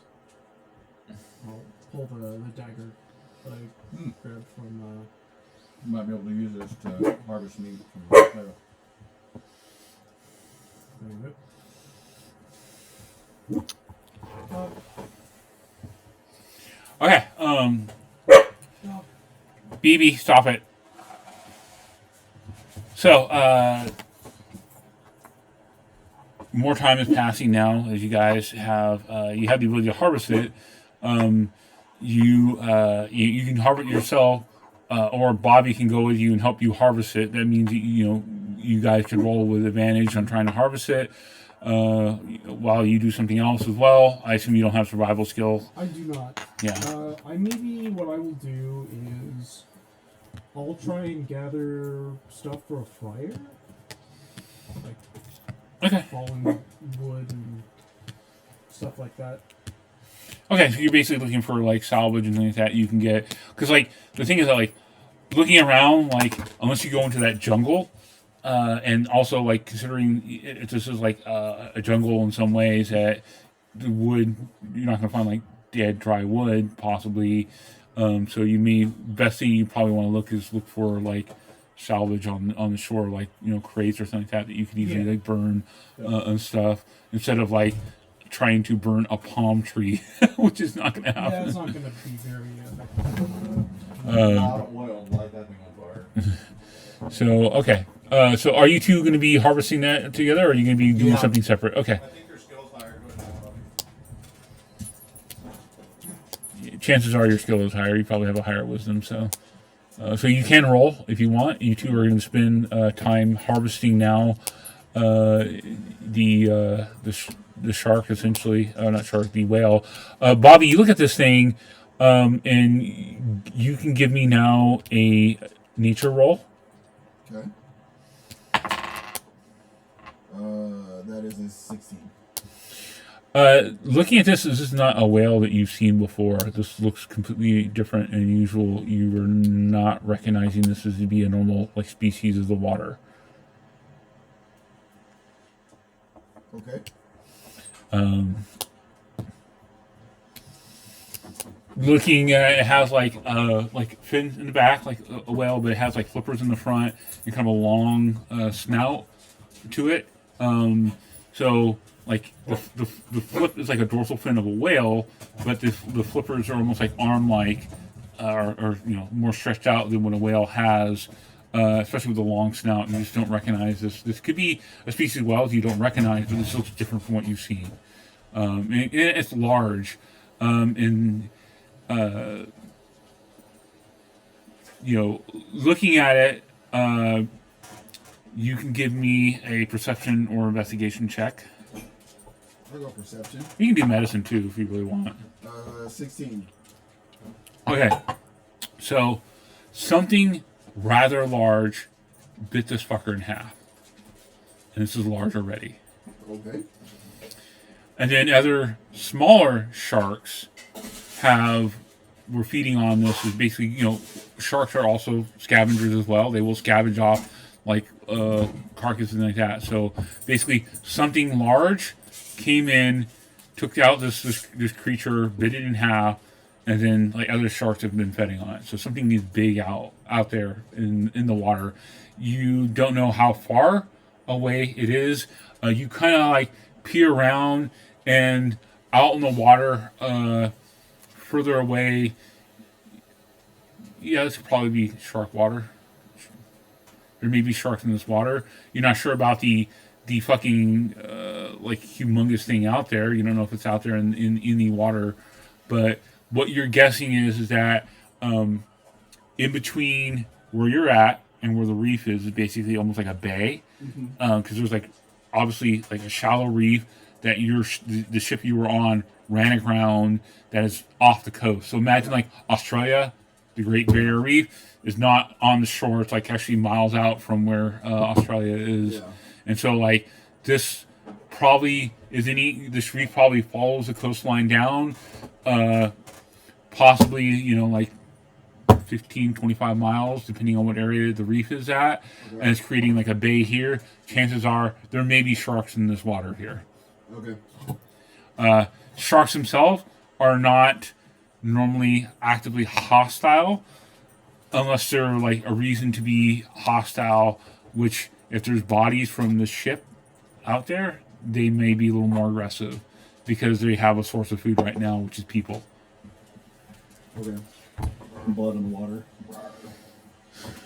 I look at Manakoa and I say, this is not a normal day. This is not a thing that I have seen before. Mina. Also, something bigger than this has bitten this in half.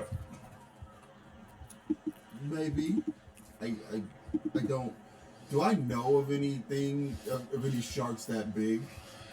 Not naturally, but you know, in a world of fantasy and magic, is it outside the realm of like possibility that something is large out there? Yeah. I mean, yeah, possibly, but not a common species around that you know of.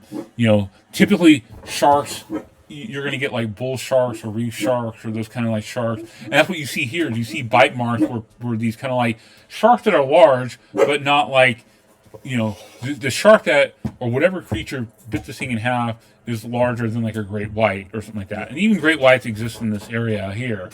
But yeah, something is just massively large, and this whatever it did, it just like it preyed on this large creature as well. We should also probably not venture into the water anytime soon. And so, but we are here to collect meat, yes? Yes. And I guess I grab say, can I have the knife, please? And I take the knife and I start cutting. Okay. Give me a survival roll at advantage. If you want to do guidance, if you have that, you can cast that beforehand if you wish. I think I do. Yes, I do. I'll let you do guidance if you wish.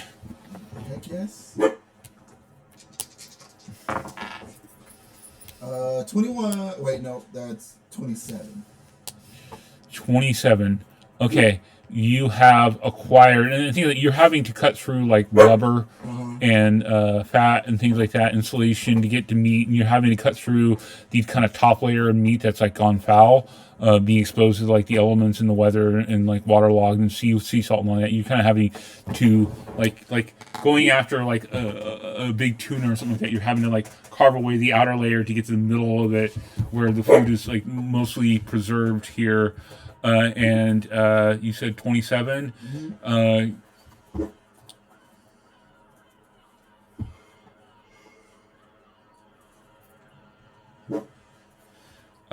You have currently acquired 4 days of food. You can spend more time to acquire more, but right now you guys have spent like an hour basically carving into the thing. You have acquired 4 days of food at the moment. You can continue to do this for some time until like high tide comes in. You probably have a few more hours if you want to keep on carving at it. Also, the other issue you're going to run into is preservation of the food itself, because you know obviously this is going to go bad if you don't preserve it.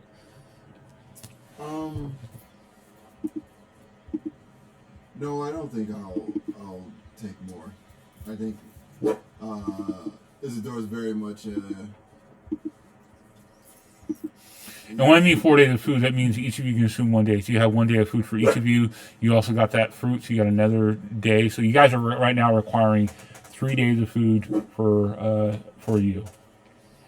So 3 days of food per day, and you found 4 days of food, so you guys can survive essentially 1.5 days right now. If you guys go on like basically ration yourself, you guys can do it. So when I say like days of food, I'm actually talking about physical days of food for one person, not for the group.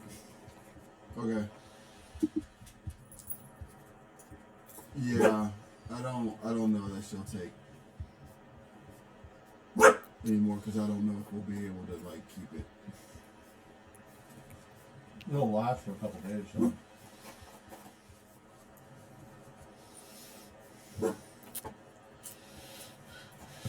Oh, maybe I'll spend a little more time to cut some more. Okay. And Sean, you're looking for more salvage for firewood and things like that, so you can give me a investigation or a perception roll. It's a natural 20 for a 20 total of 22. 22. Okay. Dog. Oh my goodness. So demanding. Yeah.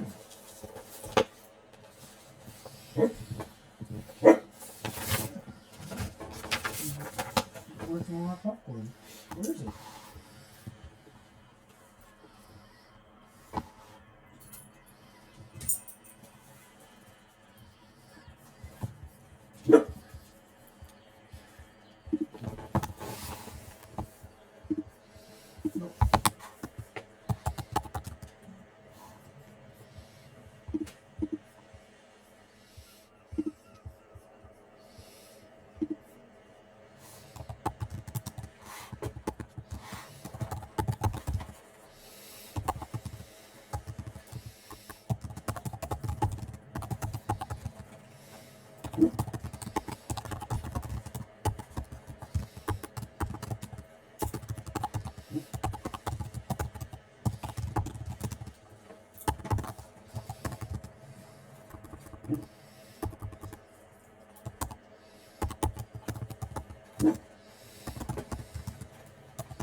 Nope.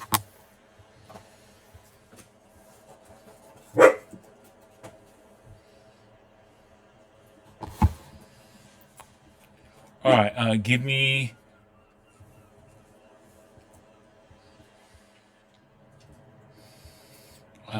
Two rolls, 2 die 20. 2d20. Mm-hmm. Do you need me to add anything, or do you just want? I want two separate rolls. Two All right, separate. so the first roll is a 4. and Okay. The second roll is a 12. Okay. So you find one a hooded lantern. That seems quite The- useful. The hooded lantern is dented, but it's still workable, and it actually has oil still inside to light it. It has not been flooded, so sealed oil that you can use to basically.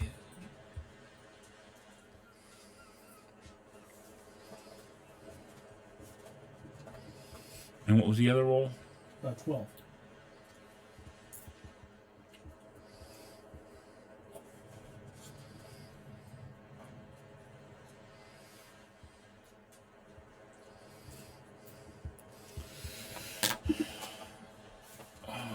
Let's see. I don't know what my note meant by this. Hold on a second.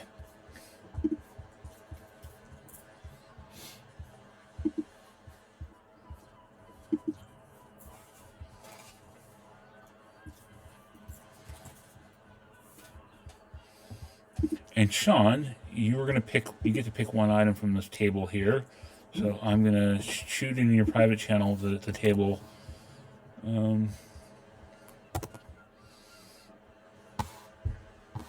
Interesting. Okay. You said one item from this list? Yep, I'm honoring that nat 20 you got.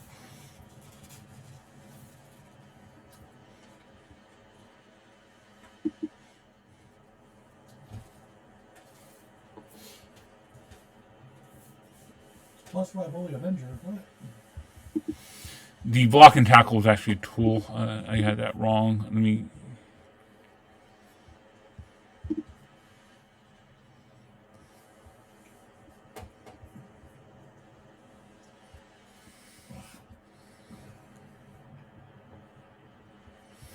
Give me a d20 roll as well. 3.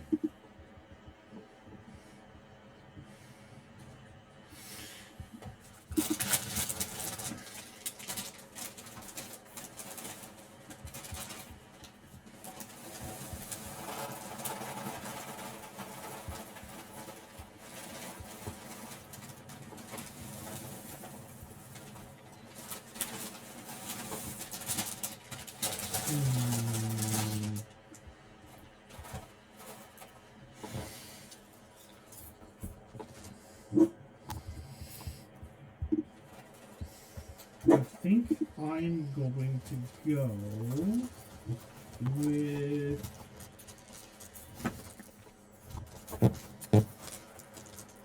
This is a tough choice.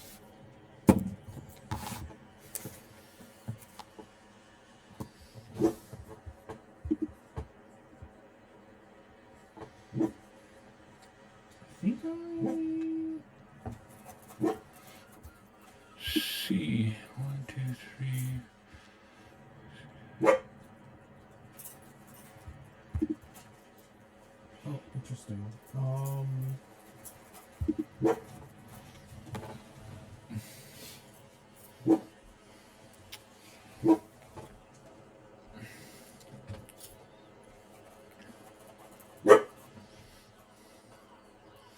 BB, stop it. I think I'm gonna go with the crowbar. Okay. So I have the lantern and the crowbar. Okay. Using you can't use a crowbar as a weapon. It would basically be an improvised weapon if you wanted to use it for that. So, what a crowbar does, if you know, like they've actually changed some of the tools and things like that, and crowbar is part of the tool there. It gives you advantage on strength checks when you can use the crowbar for leverage. You can also use an improvised weapon. Okay. So it's not like an actual weapon, but you use an improvised. If you had, like, what do you call it? The, Bar fighter ones. yeah. Yeah. I don't think. I mean, we have the dagger. You don't need a weapon. You have your staff. / you turn into an animal. So I have a thing I can use. Alright, so you're going to take the crowbar? Yep. Alright. And then, the other thing I rolled fucking really well, you got a navigator tool set. Oh, sweet.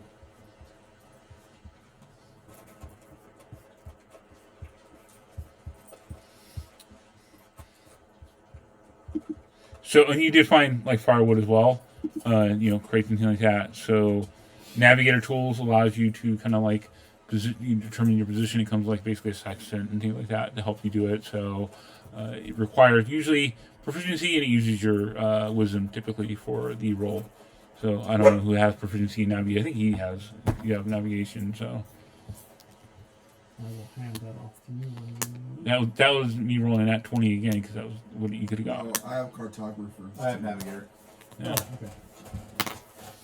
A cartographer is for like map making. So yeah.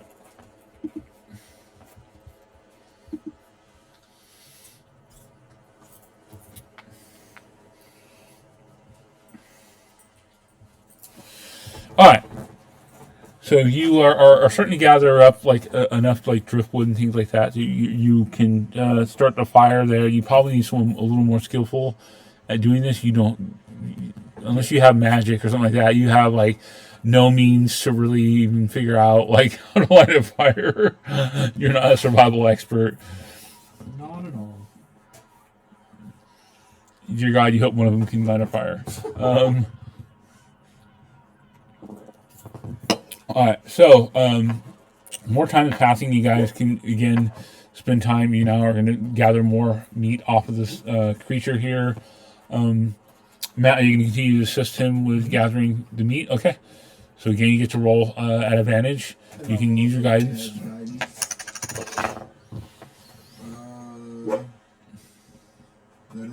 22. 22. You got 3 more days of food. Okay. So currently you have like basically 7 days of viable meat from this whale-like creature. So-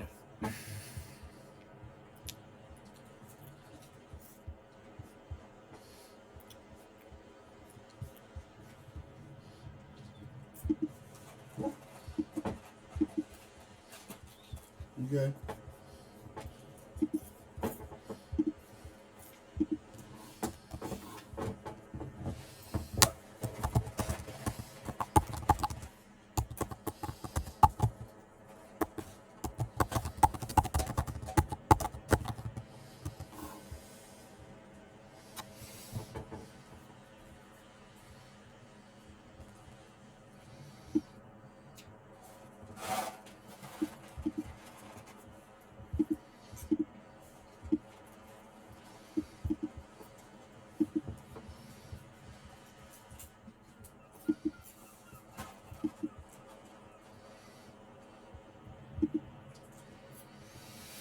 I'm gonna give you a picture of like vaguely what it looks like.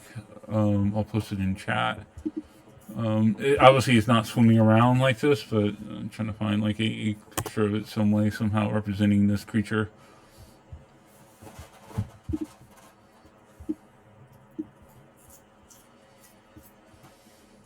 Yeah, that's fun. We just have the back half of it, right? The front half actually. Okay. Why you're able to see the long snout and all that. If you would have got the back half, you wouldn't be able to identify it really even well at all. You'd been like, yeah, some kind of like dolphin or something.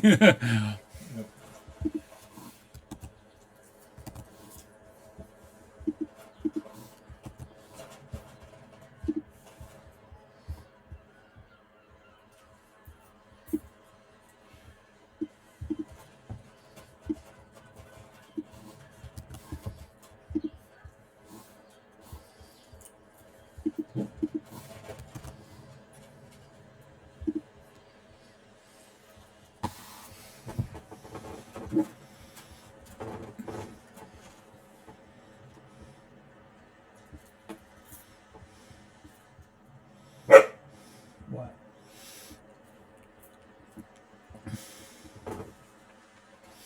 And what I mean by large, I mean like this is typically size. This is considered like in terms of D&D scale, a large beast that you are gathering food from, and so something larger, a huge size creature or larger, Right. basically bit this thing in half. So I'm not talking about this was a fucking blue whale that you guys caught. Like this is like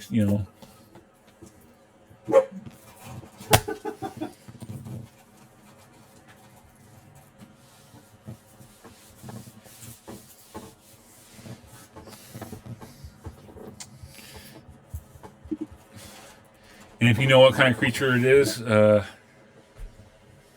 of the game, if you know what that is, I'll give you thumbs up.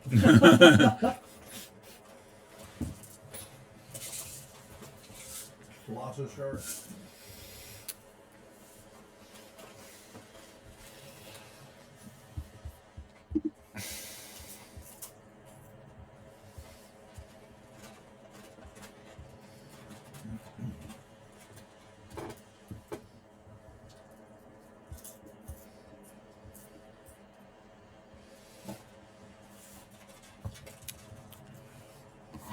All right. But this one is like probably somewhere around 18, 20 feet in length. You guess, like, but again, half of it's been Yep. torn off. You can only guess like how large it was. But something big just basically bit this thing in half.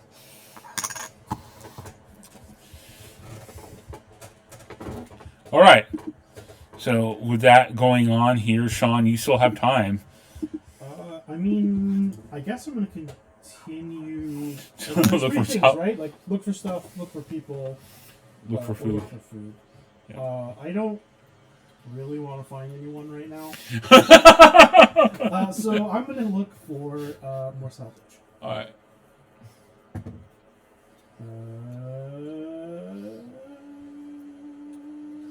I'm gonna spend my heroic inspiration because that was gonna be a 7.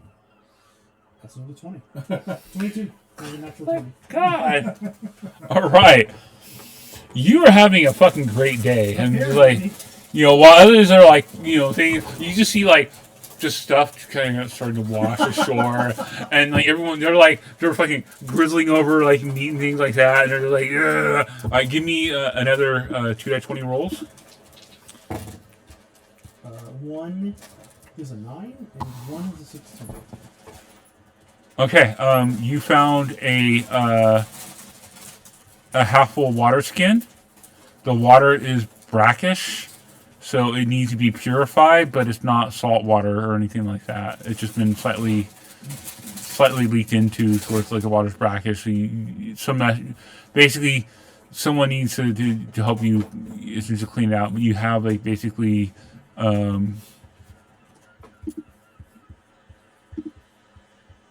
A water skin.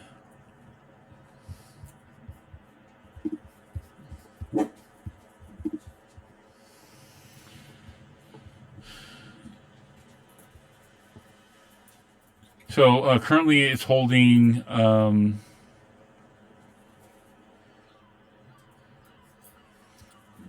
just 2 pints of water.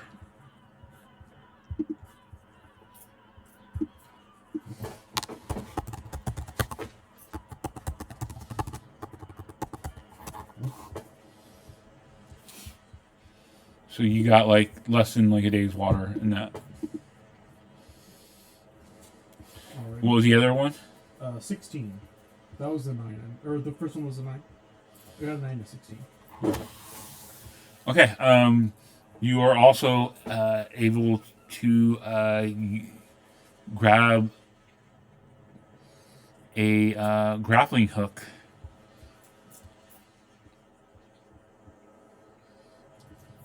No rope, though. Just a grappling hook. And again, you get to pick more items.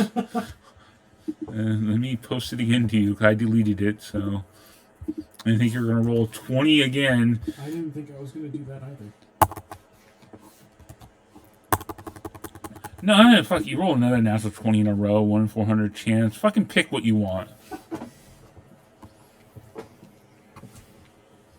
What do you want? What's the rope? You want the rope? Or wait, I can pick anything? Yeah. I want my armor. You want your armor? You got your armor, dude. Alright, You rolled cool. 2 20s in a row. I'm gonna give it to you. You fucking rolled, 1 in 400 chance. So,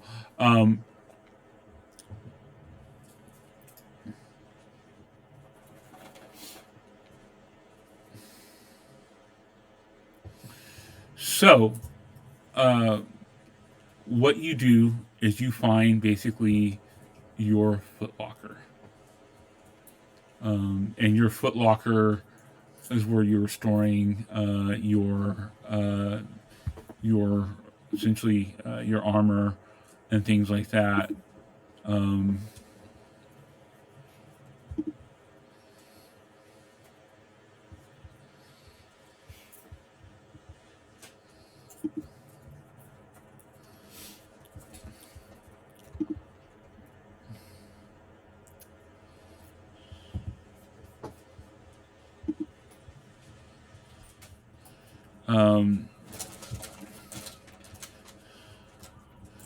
And you know what? I'm going to be generous. Also, you can recover one of your weapons as well. It's in the footlocker. Oh, sweet. I will take... I think the scimitar is the better one? Let's see, one's got finesse, light, and nick. Can make it as probably... Yeah, I think I'll take the scimitar. Okay, that was in your footlocker as well.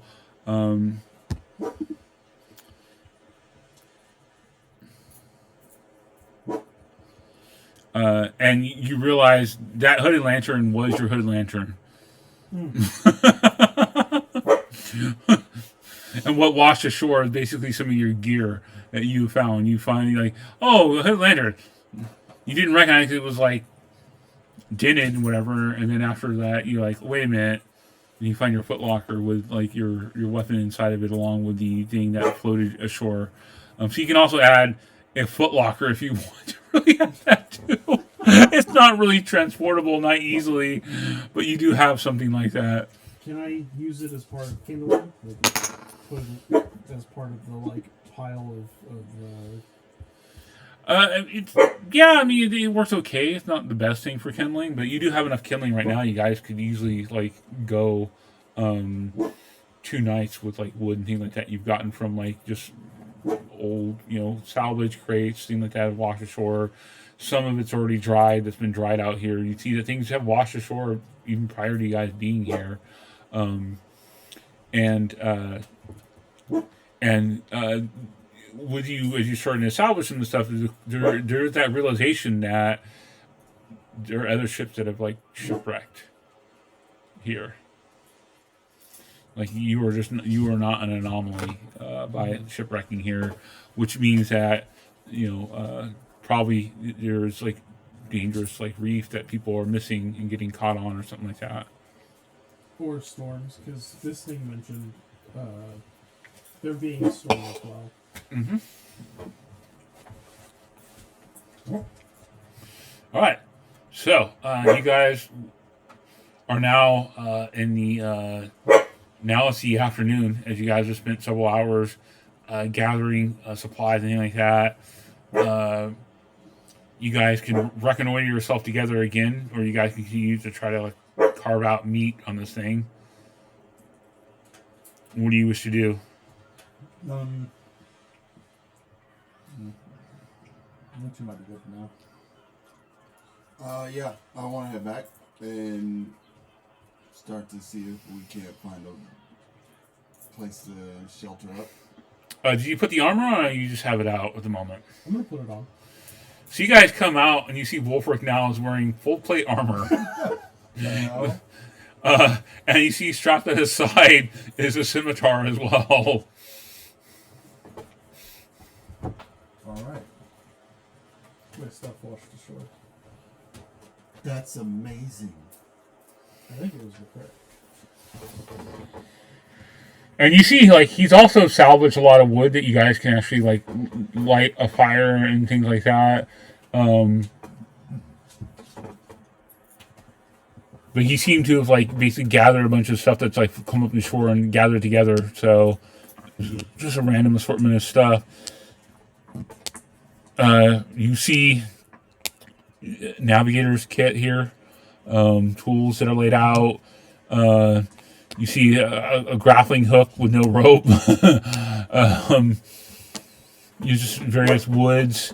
A dented hooded lantern that you have found with some oil in it. And like he's got also slung around him is a water skin as well. So, and you guys returned with like, lots of meat. And you see these two, it looks almost like a horror scene. These two are like covered in just fucking blood at the moment. From like to the elbows, essentially, just with gristle and things like that. And they have like in tow with them like meat. I see you've been busy. Mm-hmm. Well, steak. It's good food.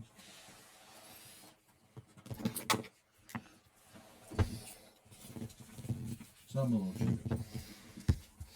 Some the ocean water got inside of this.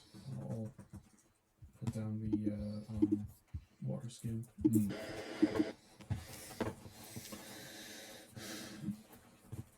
I don't know the best way to purify this, but you will want drinking water.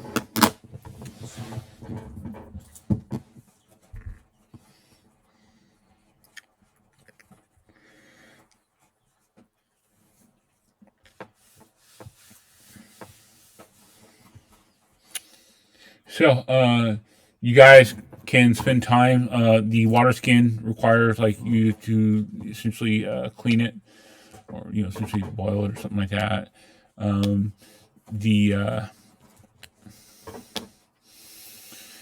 the issue you're running into, you don't really have a container at the moment to even like do anything like that with. But you also can try to like preserve the meat with some like smoking and things like that. Manakoa and Isidore probably know a little bit about how to preserve meats and things like that. Essentially a very low heat, with lots of smoke. And luckily you are in like a tropical area with lots of like palms and that can help you create essentially a small little like smoking area to help smoke your meat. Cool. But you need to spend time doing that. So what are you doing now for Isadora? Trying to find water. Okay. That can be a survival check for you. What are you trying to do? I'll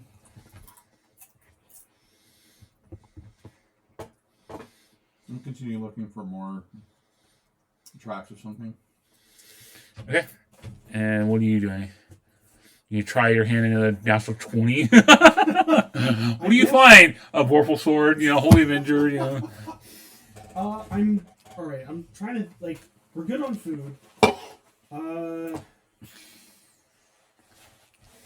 I'm torn between trying to find more water and then just doing what I've been doing because I don't really want to find people. Hey, you found water. It's not a lot. It's not a lot. I don't find water. I'll try and find some food. Focusing on water. Okay. You can give Isadora advantage if you wish. If you're willing to take the help, Isadora. Yeah. And you're looking for people around the boat, the area there, Matt. So give me a survival roll yourself. Yep. And you get to roll at advantage. You do not get guidance on this. 23. 9. A 9? Okay. So you are able to gather some water. So basically, what you're finding here, Bobby, is that like some rocky areas that have like divots in it, and like because of the storm passed recently, it's just filled with like water. So currently, you guys have a small amount of water that you guys can gather here, and essentially you gather 3 days of water here.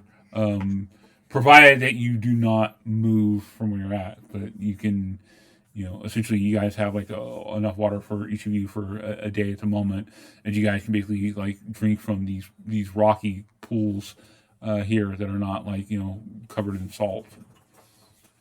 But luckily with the rain here, freestanding water is easy to come by, and since it rained recently, it's safe. You're not going to get like probably bacteria in it or anything like that.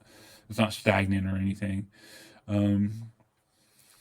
So yeah, you two find that. Matt, what'd you roll? I rolled 9.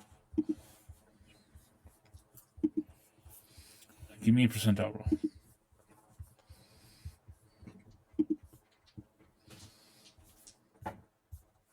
59.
So, as you're looking around,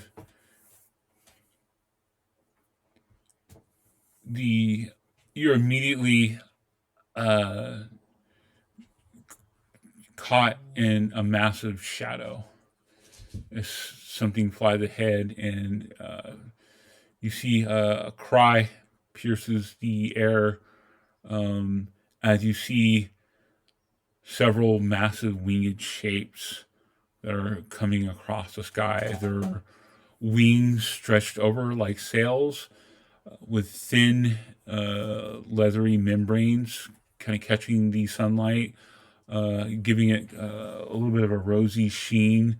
They have long beaks filled with jagged teeth. And they have they went past you, and they see like they seem to be going for like the water, trying to catch fish or things like that.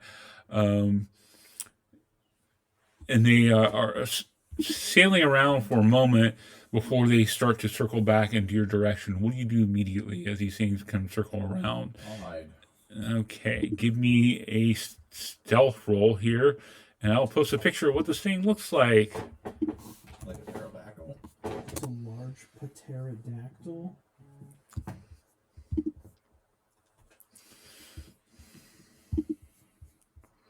Okay. 20. Okay. You immediately catch sight of these things, and they kind of like several of them are circling back around towards you. Maybe they spotted you, or maybe they didn't, but you immediately go for cover, hiding behind like a rocky outcropping and like a little bit of the wreckage there as you were looking around, and they pass overhead, not spotting you, or maybe they did spot you and they're ignoring you. You're not sure, but these things do not look, friendly, and you've never recognized. You've never seen anything like this. Mm-hmm. And Bobby, you and Sean can give me perception rolls too. 21.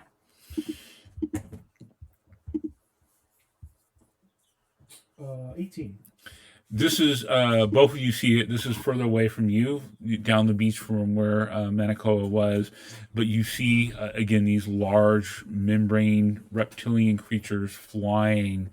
Several of them were seen to be going after like a school of fish of some sort, and several of them were circling back around the beach. They don't seem to be catching one side of you guys. You guys are much further down, but you do see these things. And these things again are large. Large is relative. I mean, they're not like a large beast or a medium-sized beast, but still, that's like, horse size. It's like, large dog. These things are massive reptiles, bigger than normally you would see in reptiles, and never any kind of reptile you've seen. And Bobby, rest assured, you've not seen anything beast-wise like this.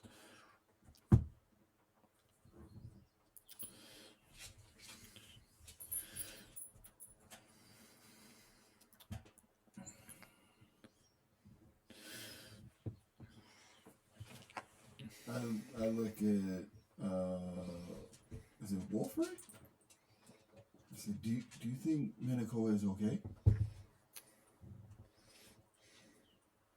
Does it look like they're going for Manakoa? You see they circle the area, and after a moment they loop back around and they go back into the water, and you see some of them are diving in for fish and things like that. But it seemed like they were around the area Manakoa was. They were circling the area, and then like they left. Unless Manakoa is a fish. Bobby, if you get high enough level, you could potentially transform into this beast. Kick ass. If you have enough time to study at the moment as it's flying, you're like, it is a beast. You do know that. But it's a beast you do not recognize. Okay. But studying it right now as it's further away, should you get high enough level as a druid, I think it's like level 8 or whatever it is, you get the ability to like do flying creatures. You could transform into this as well. So I can study it now. Yeah, you're just watching it right now, and you're just like, Yes, I will study this flying animal, and I'll just say I've never seen anything like this before. These fascinating creatures. I have not seen them before either. This place is very foreign in a lot of ways.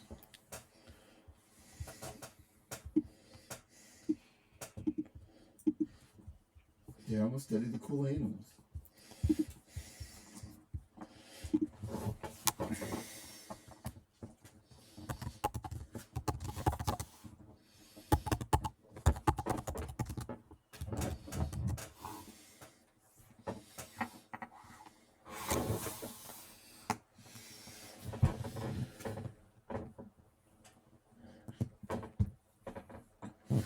so you can write in your notes that you studied a Pteranodon. The P is silent. Yep.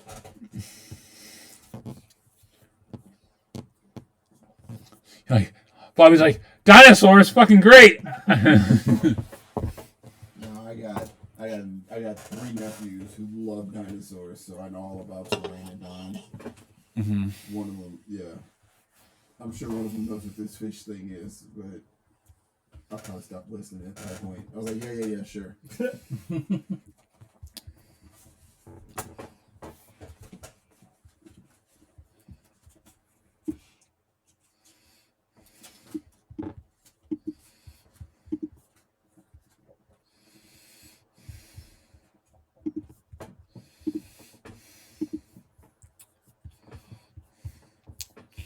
So, the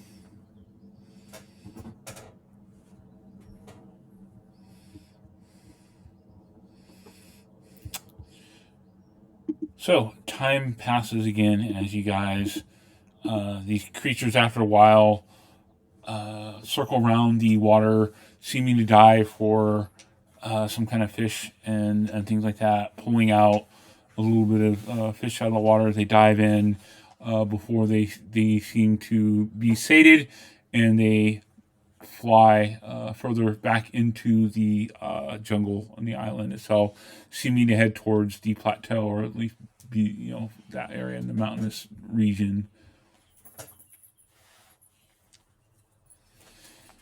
But you think it's safe now to approach the area here.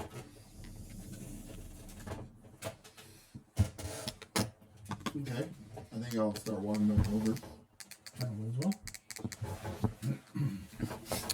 All right, you find Manicoa there now. Like, you come out of the clearing, the closest clear. Yeah.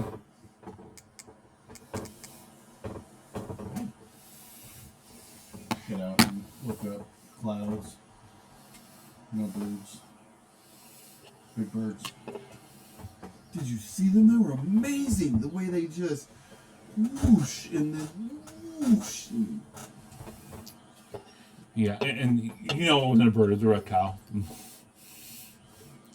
Reptilian, at least, had no feathers. No, I'm not gonna. It was like some kind You're not of going to correct him. very weird looking dragon. Hmm? Very weird looking dragon. Dragonkin? Dragonkind? I don't know what that thing was.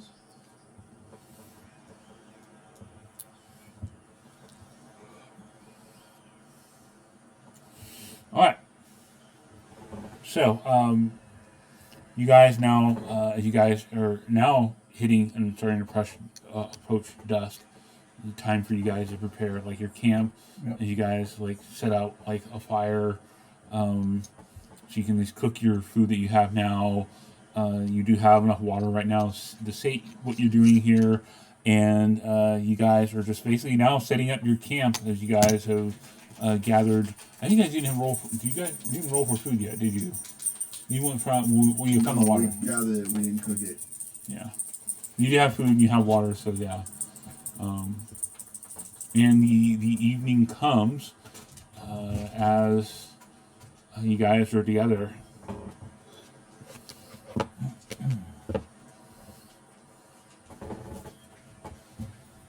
First the giants, whale thing, and now big birds.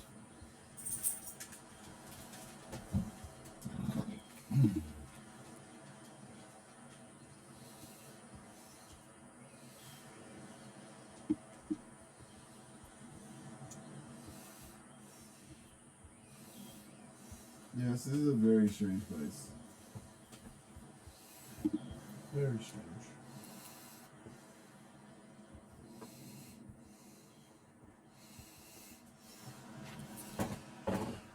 So, night is going, dusk is here. You guys now see, like, the skies have cleared up. Whatever rainfall has quickly passed now. Although you do have a view of the area around you. Again, you see the plateau. It's the plateau area to be covered in kind of a shroud of a mist and fog. You can't see it exactly.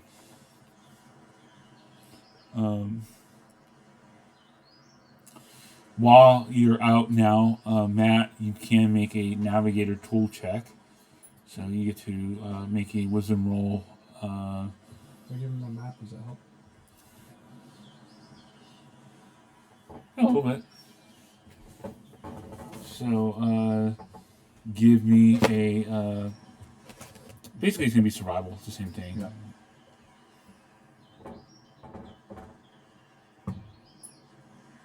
Uh, 14.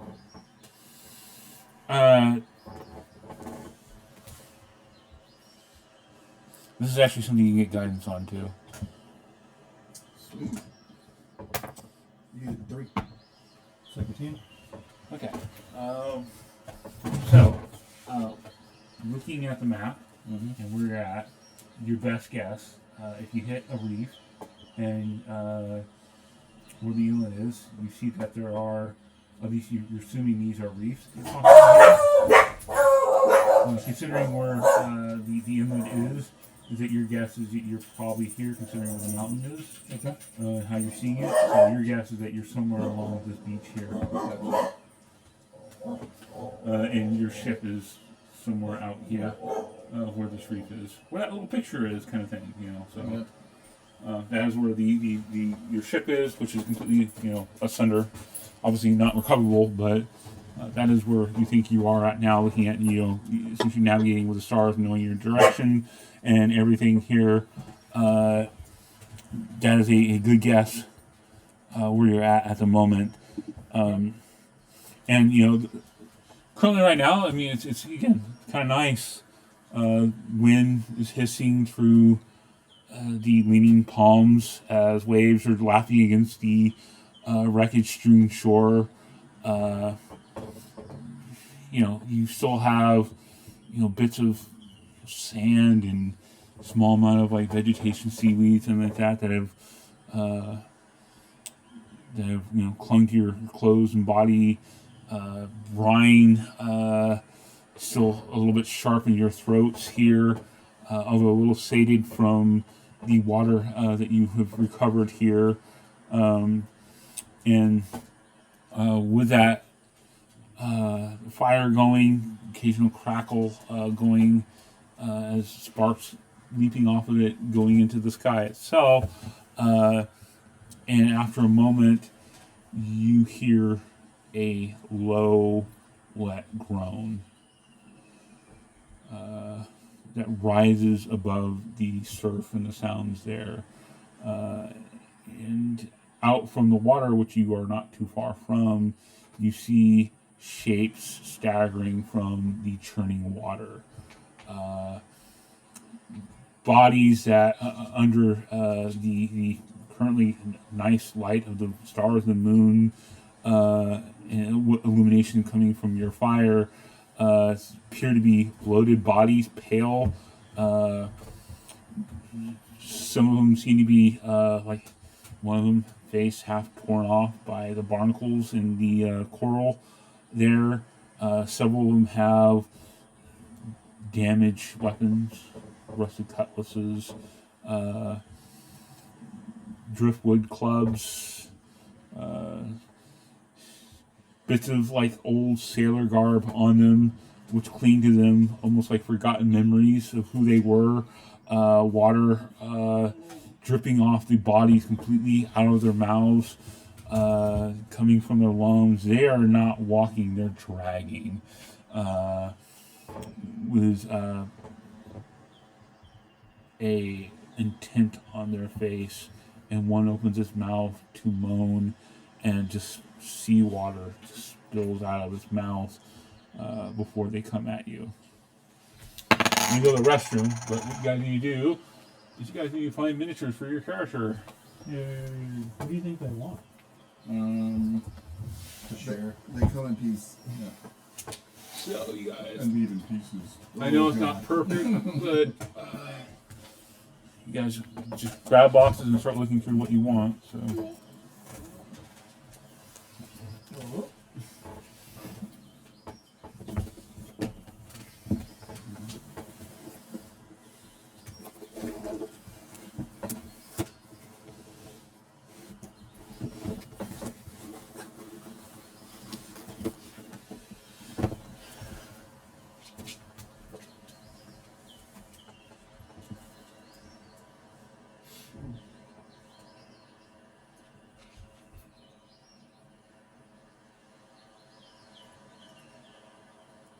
I know you don't have a shield, but there's also this one.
So we just rotate clockwise. Yeah, sure. Thank you. Hi, baby. You got a toy there? You got a toy? Yeah, you got a toy. Oh, hi, R2. Oh, Can I meet this guy? sure. Just use your imagination. Imagination.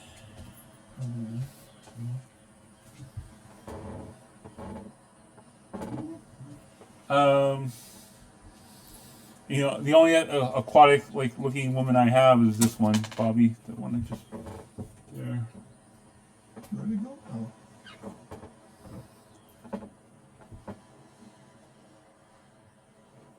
All right. Hi. Oh, you got that? Can I have that ball? Oh.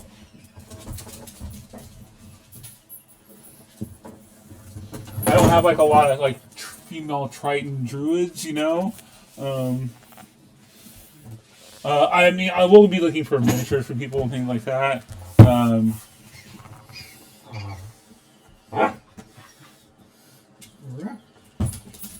The biggest issue I think I'm going to have is trying to find an appropriate miniature for Matt. I might have to just use Hero Forge and have something created that way, because finding like native islander looking people without weapons, yeah, good luck with that. It's going to be Finding some hot ass like Triton woman druid type, not hard to find. Really? Oh no! I mean, people eat that shit up, and they're making like 3D models of that shit all the time. Well, Anything you can drool over. I don't want to put Jessica Rabbit of the Sea, though. Yeah.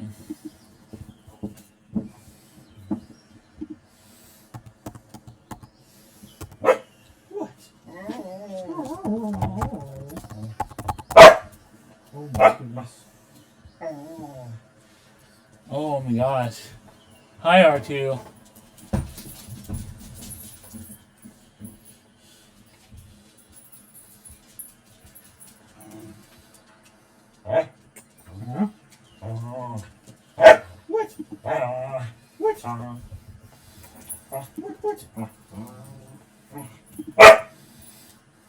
Yeah, I mean, I just did a search on Etsy for female Triton. A lot of female Tritons, yeah. BB. You're just basically, I'm cool as long as they don't look like a pinup. That's not a hard thing. A little hard, but not totally impossible. What? Oh my goodness. Yeah, because everybody wants to bang the fish lady. Of course.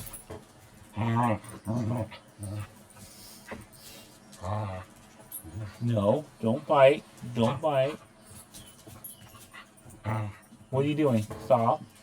No. Where's your toy? This one has its nips out. What? This one, it's like they had to cover up the nips. Yeah, sometimes they make variations of it where they're like, oh, I'm going to pick like, a bazillion, variations of it. And so some of them are close, some of them are like, tits out.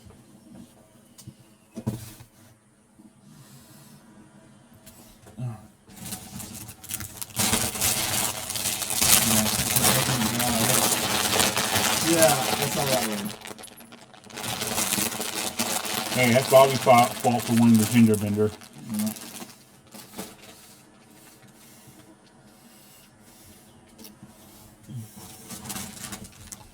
Pointless stinky armor elf. There goes. Finding like, paladin type, fucking easy, Finding one with scimitars might be a little more difficult. Yeah.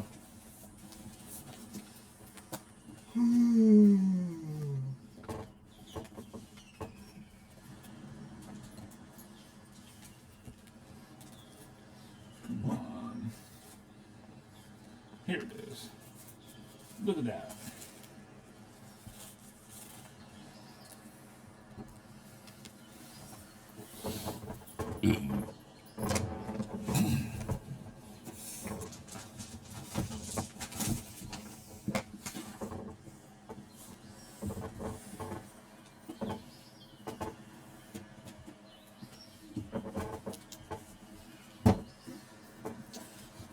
I think I'm gonna go with this dude. Okay, just put yourself in the middle here.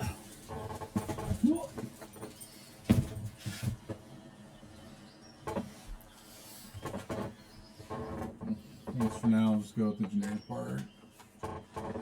Yeah. I guarantee you will not find like any miniature resembling what you would represent your character. Yeah.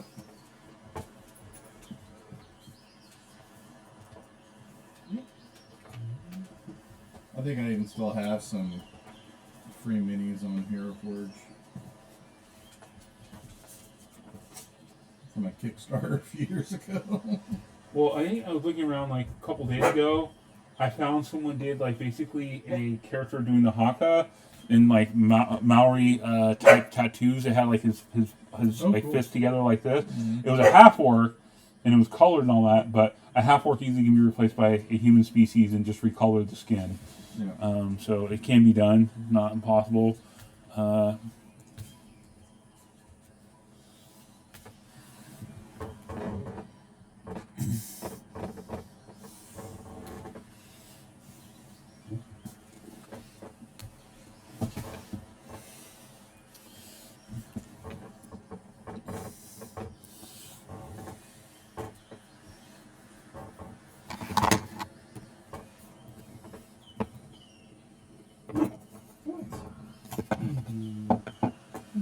What's the matter? There's no more popcorn. It's all gone. You ate it all. No, I didn't. No, that is a lie. There's always more popcorn. I'll give it to you. Why do you all say things that are not true? What? Said, why do you all say things that are not true? That's what the dog is saying. She said, I know that popcorn. Love popcorn. I smell it. It's my life. Popcorn.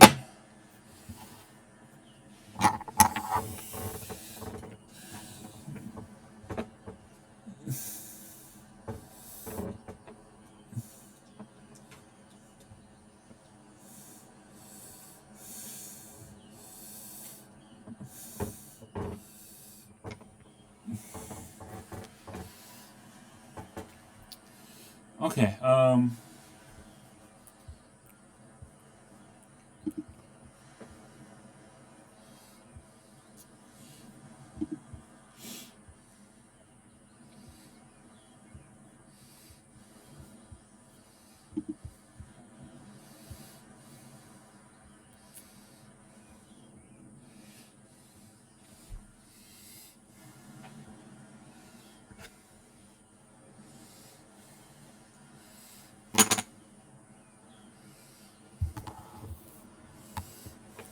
so I need everyone to start rolling initiative, please. I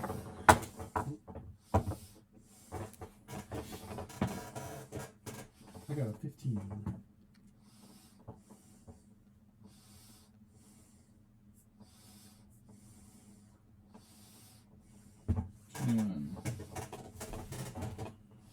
Wait, is it over yet? By 12. 12? Sorry. 12.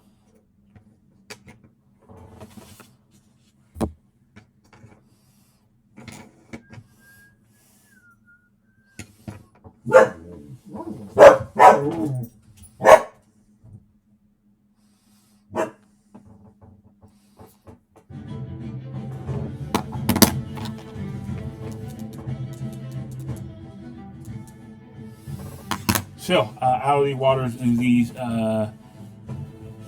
drowned sailors, and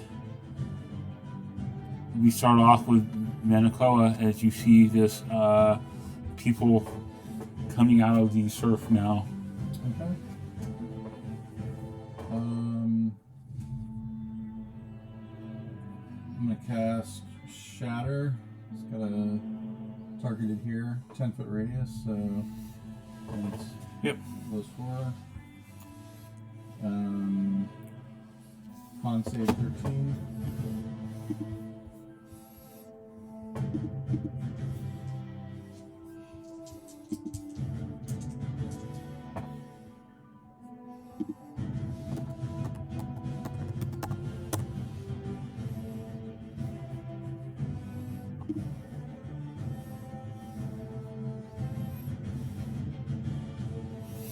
Alright, so you have to basically pull out your drums. Thankfully, you recovered them. You will not be able to cast a spell.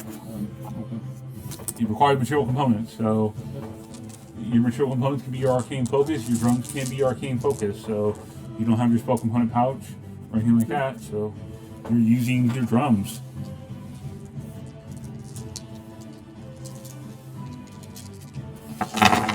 components, yo.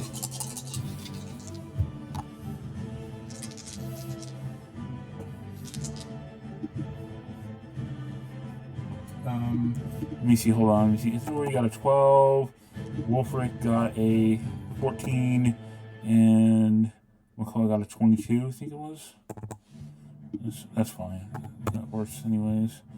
I'm just using the encounter tracker because they went last. They got a 0.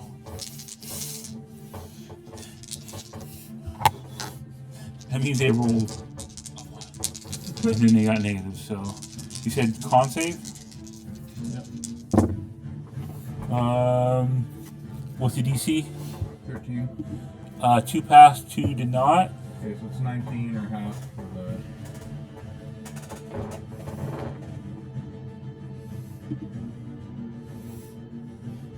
Thunder damage.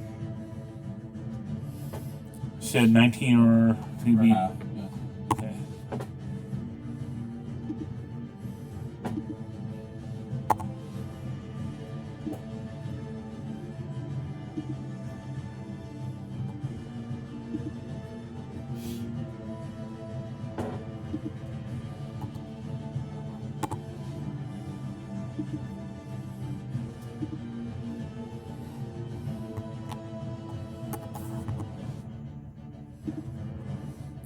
Okay, so these two are bloodied. Yep. These two are not. As the area just like breaks apart as you just slam on your drum, emanating the sound as it erupts around these sailors here. Their bodies just cracking. You hear the crunch of their bones just breaking as you do this. And you know, for the first time, you see Makoa is using magic. Wolfric. So I'm gonna pull out, or I'm gonna like pull out the dagger that we have and my Scimitar. I'm gonna cast Divine Favor, Bonus action. and then I'm going to 30,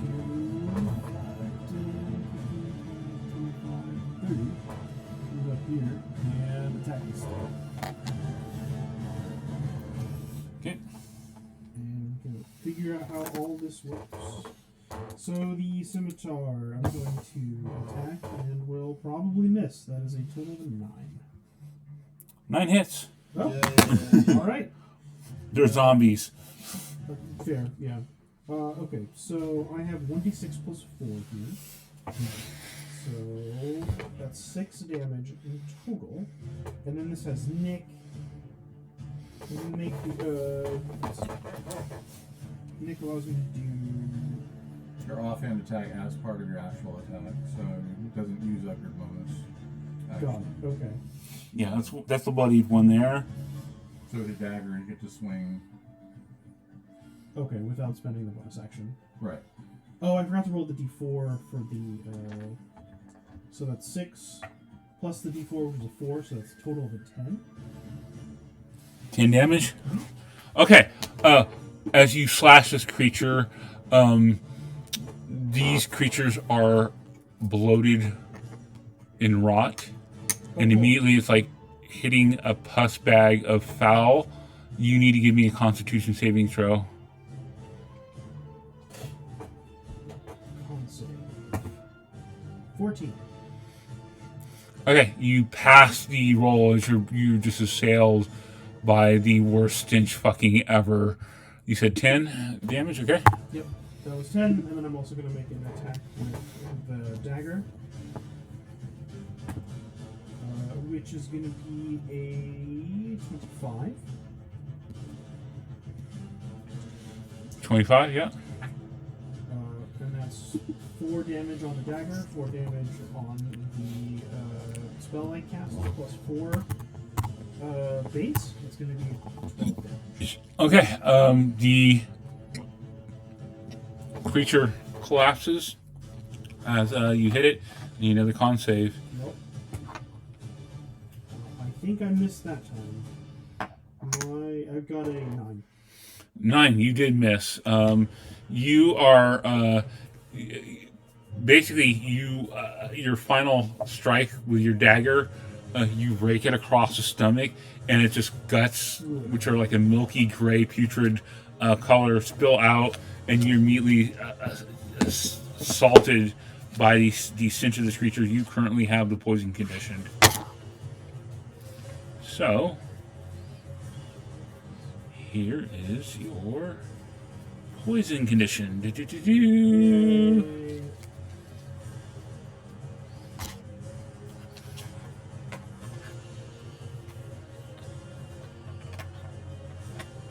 You get to make a saving throw at end of My next turn. yeah. Is this thing defeated or is it taken out? You can take them out. These are not like zombies where they roll, and come back. So they are unique undead called drowned ones. Okay. Isadora.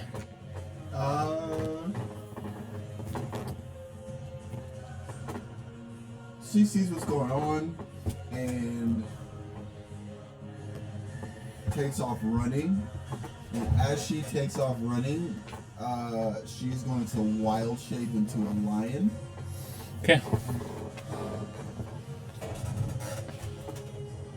I'll have to grab a lion later, but let me see. I think I might have some kind of animal.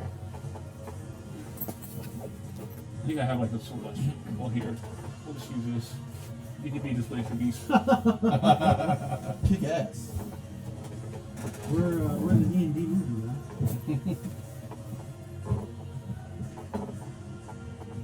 I think I might have like a celestial lion or something like that, so.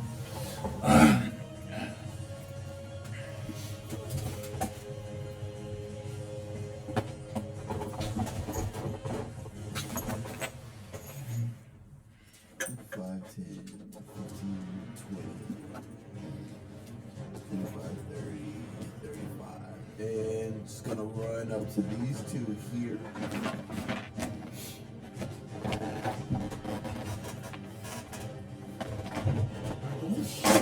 so some lion comes running past you. In the jungle, the mighty jungle, the lion sleeps tonight. All right. And I am going to rend. So, Good. and it's multi-attack, so I can take 2 attacks.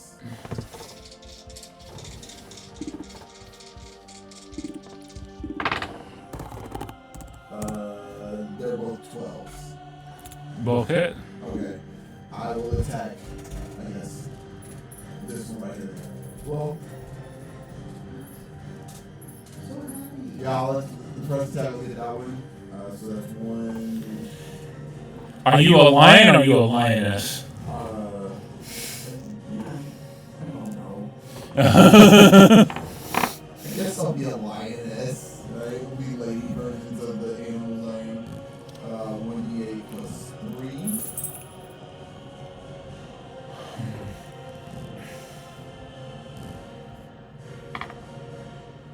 So that is 8 slashing damage. Which one were you attacking? This one here. Okay. You said 8. Yeah.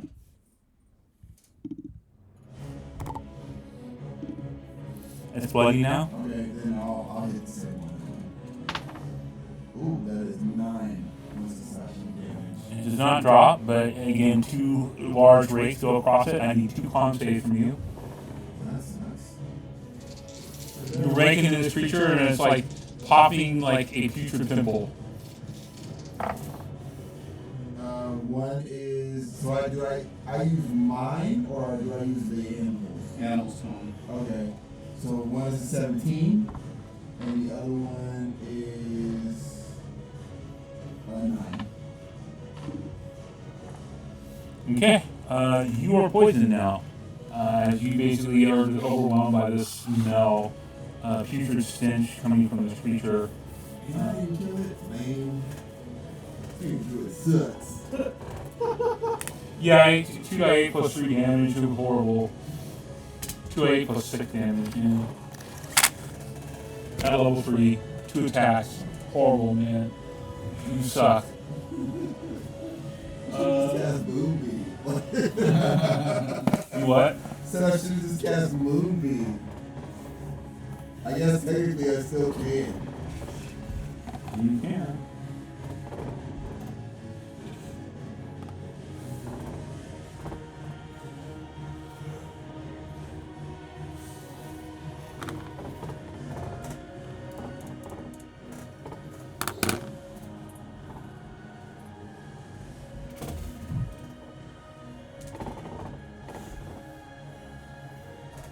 And that was your go, so.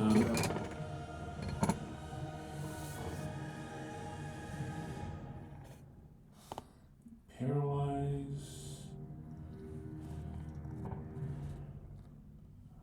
Grapple. Ooh, I get temporary weakness too.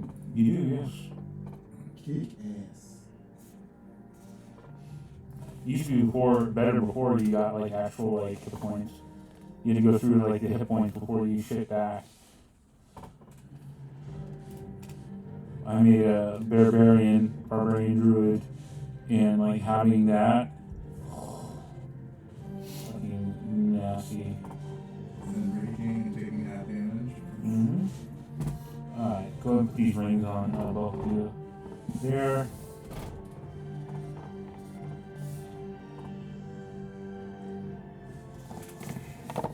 So you are now poisoned. Hitting these wretched things, and these things now start shambling its way. They're just gonna go for it here. Yeah. Apparently, you're gonna get the brunt of it. Unfortunately, Bobby, and Sean, you're getting attacked as well.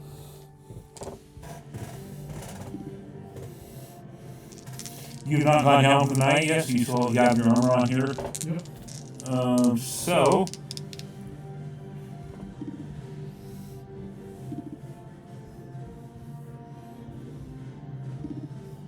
Good news is they only have one attack.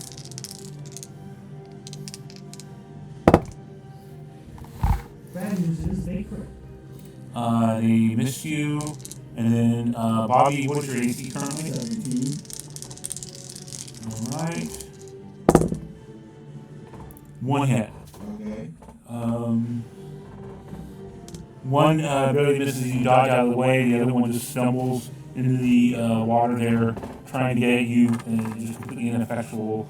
But the other one just slams at you, trying to grab hold of you to eat you. You took 7 points of damage. Okay, thanks, 10 HP. And that is it for the moment. We go back to Manicoa. Alrighty.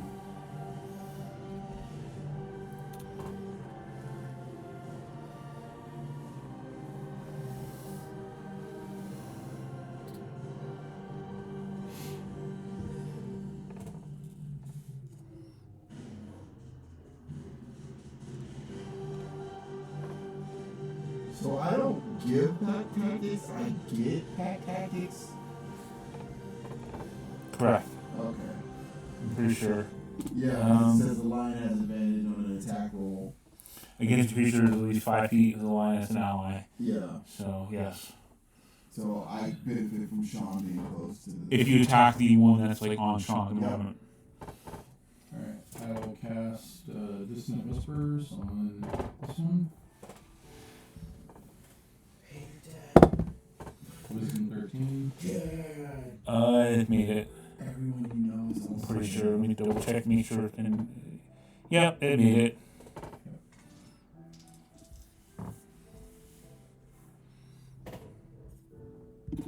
So 5.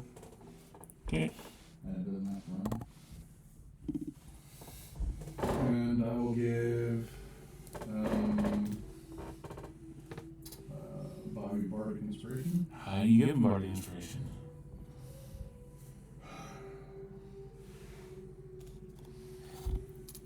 Stomp your feet, Wildcat. Move and dodge They cannot touch you. Alright, you have Bardic Inspiration, so you get a D6. I think D6. Yeah. So you can add to the roll. Okay. Alright. Like an attack roll? Attack roll, saving throw, whatever. Just a D20 roll. Currently, right now, both of you are poisoned, so you can be rolling a disadvantage on your attacks. So, we go with Wolfric now. Alright. I'm gonna start off by attacking this dude with my... Okay, that one is untouched at the moment. Okay. I think that will hit. It's an 8 base. Yeah, plus yeah. 6, which is going to be 14. Mm-hmm. So it's going to be 1d6 and 1d4 plus 4. Not best damage. It's going to be 7. And then I'm going to attack with dagger. Which would have been another crit if I Yes, wasn't it's sad. That is going to be an additional 8 damage. I assume you have 2 weapon fighting to give you the offhand bonus. Yeah. Okay. It's not bloody yet. So you can make one more attack. I think it's like one more attack, but I've only got 2. Not level 5 yet. Right, so you get to make one attack. Make one attack. The rapier allows me to make. Not rapier, scimitar. Or sorry, the scimitar allows me to add my offhand with my main attack.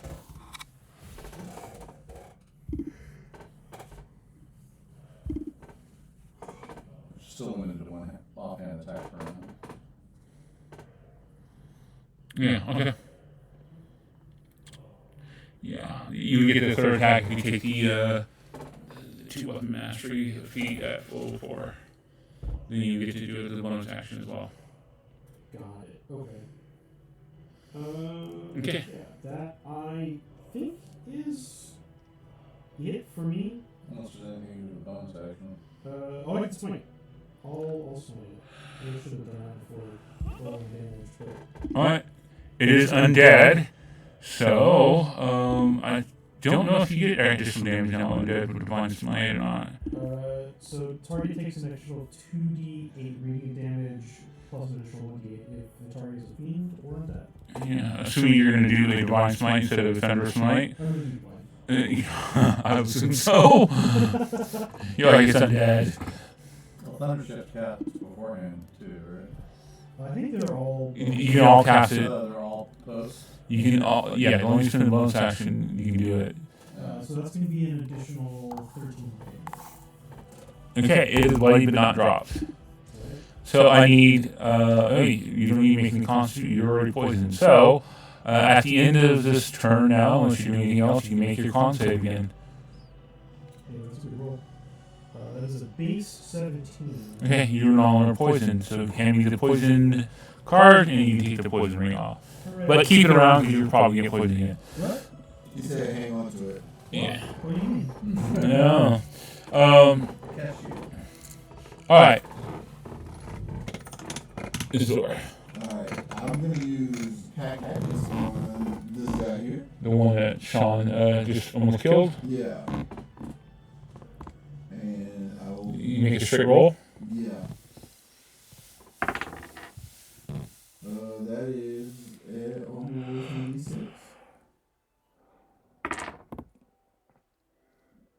That is a 14.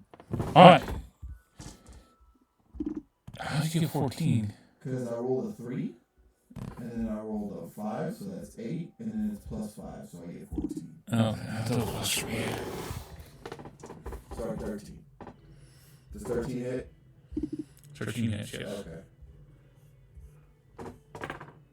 That is 7 points of slash. Alright. You take down this one now Sweet. as you rake into its backside and it just falls stumbling into the waves. completely damage you. You basically sever its spine as you break its back and clawing into it. Okay. And then I'll attack again. Alright, disadvantage this time. Yep. Oh, Wah, wah. one's a 19, the other one's a 1. So. Yeah. You immediately try to pivot and turn on the other creature, and you immediately get caught up in the body of the one that is on the in the water that you just struck down. You get entangled for a moment, causing your spot to just go, and then you can make a Constitution save now at the end of the turn. That is a 9. No, you're still poisoned. Okay. All right.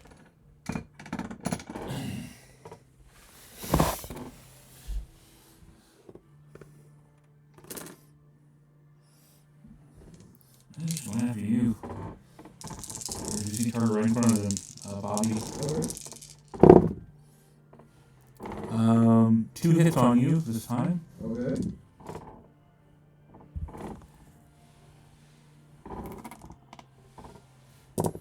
First hit does 4 points damage.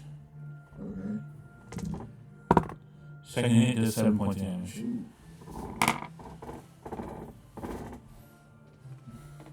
As they both start slamming into you, trying to take you down. One hitting you with a rusty cutlass, the other one hitting you with a just fist slamming into you. Oh, weak ass son of a punches, dude. Very strong ones. Alright. Alright. Manakoa. Yay.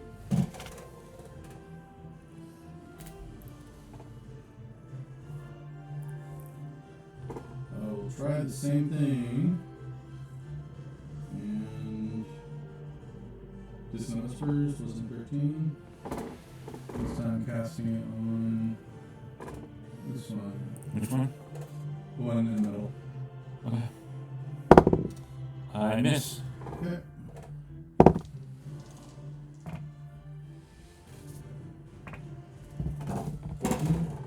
$14 points of damage. Kills it. Alright. It actually, basically, it looks over at you as you start whispering very softly to it, and it just starts vomiting seawater and bile before it collapses to the ground. Like trying to understand what exactly you said and to drive it beyond the grave once again. And all of you seeing each other now doing magic. I mean, when you see Divine Smite, you see his blade just strikes with divine radiance. He's down glowing also because he's got what do you call it, divine whatever it's on, divine favor. Holy favor, holy something. Divine favor. Yeah. Yeah, so he's kind of glowing softly in the radiant light, and also the flashlight as you just look down one of them before you drop it. All of you are using magic. It's a whole magic crowd. All right, Wolfric. I'm gonna come around over here. On the outside. 5, 10, 15, 20, 25. Oops. Swing around like that, and this hit that guy. Okay. So I've got 26 plus 24. That is a natural 20. So I guess I'll roll 2 more.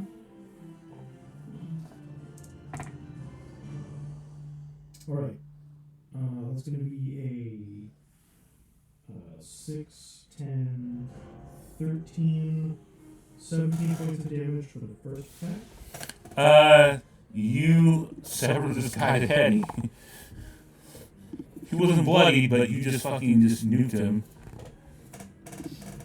Alright, and I'm gonna roll my con save, which I make. That's 18 base. You still have your other attack. You can use your scimitar to give him an attack again. Yeah. You can attack the guy next to with your dagger. I will do that. Do you have Nick? I think that will hit. Yeah. That's a 16. And I'll also smite. Okay. So That's 1, 2, 1, 2, 3. Smite with a dagger. No. got like a scimitar one hand dagger out there and just He's like, smite.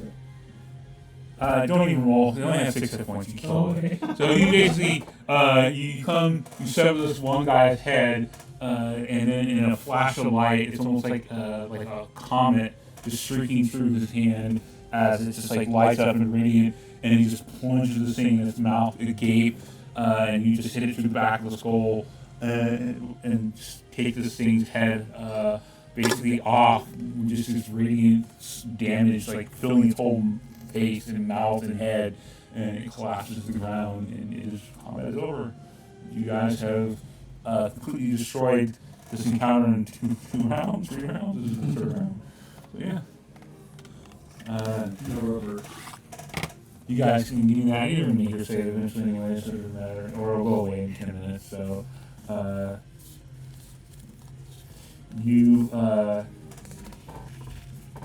all catch your breath here, and their bodies that were on the shore, the ones that were in the water, are starting to already kind of like stumble around. You guys are, the high tide's starting to go away, and eventually these bodies are just going to go out into the ocean. The other ones are on the beach itself, and when high tide hits, it might get pulled away as well. But this is obviously an indication that their immediate thoughts crossing people's head, like this is just a few crew members, and this is, you recognize people look like, at least some of them look like people that you recognize in the crew. I mean, obviously you don't know everyone in the crew, but you recognize some of these people, like these are crew members, and you're thinking, what if more were like this? So maybe the beach is not safe to stay here for a long time. You may need to move as the night is passing on, and we'll end this session here. Dun, dun, dun.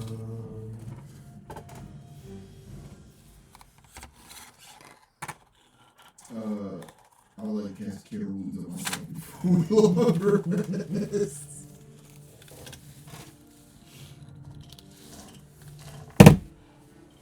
Yeah, we'll worry about next session, but if you want to do it now, go ahead. That way we know that you got it marked off. You don't have to remember it next time. Bless you.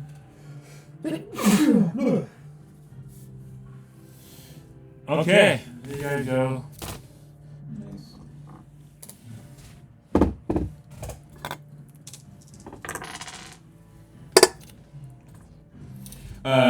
Dira means in Latin dreadful.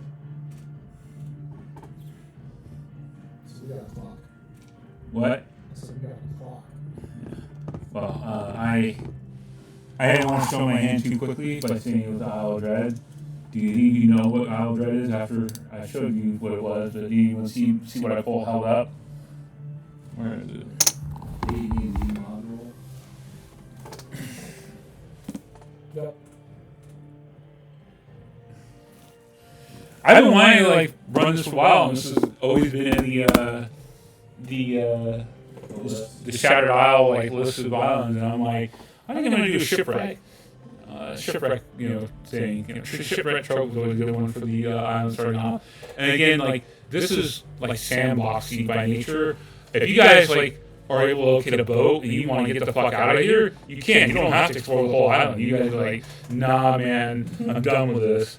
But obviously, you guys have motivations to want to stay and explore the island and find things like black pearls and ancient Tebulani ruins and things like that. So, but I mean, it's up to you guys if you wish to stay here. If you want to go, just go high pirates.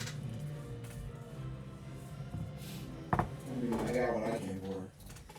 I turned into a dinosaur at some point. That's gonna be awesome. Wait, no. I need I need a lame dinosaur. Yeah. He's fine. Well, also the pterodons are only I think CR quarter or something like that.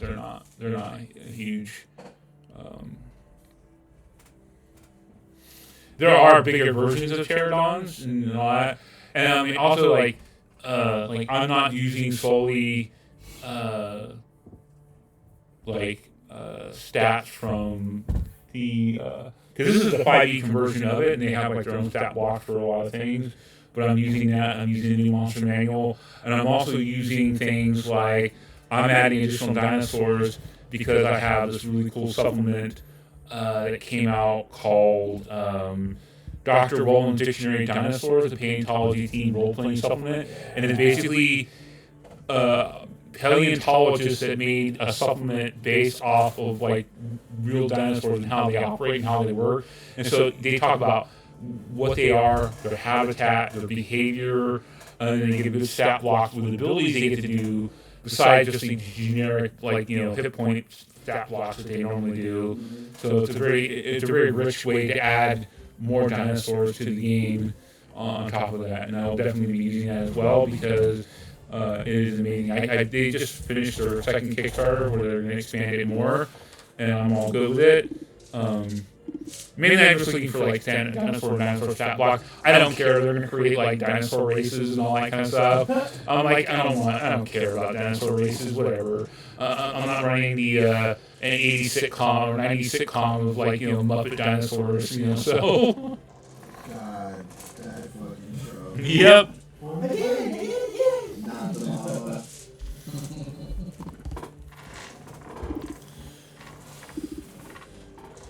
So, how are you guys liking this first session? Yeah, good.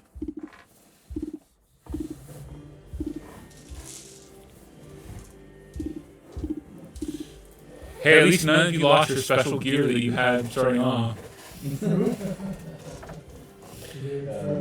Close.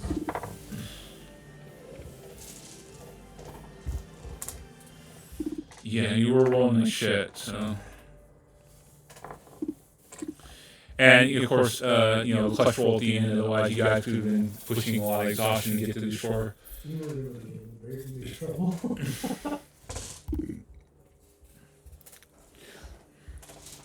And there would have been like some athletics and some saving throws and things like that. Bobby, you would have had advantage on the roll, but I mean, you wouldn't be completely free of it. You could still potentially get. You can still potentially get it. So, also, like Bobby, like if you want to look at Etsy and you see something you want, just let me know. I'll get it. So, if you do that, otherwise I'm gonna pick some half naked Triton girl. Nah, that's cool. Don't do that.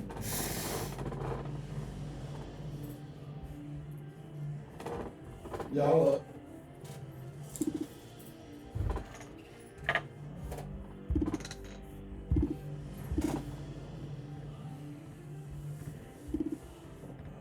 Yeah.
Art music has no chill.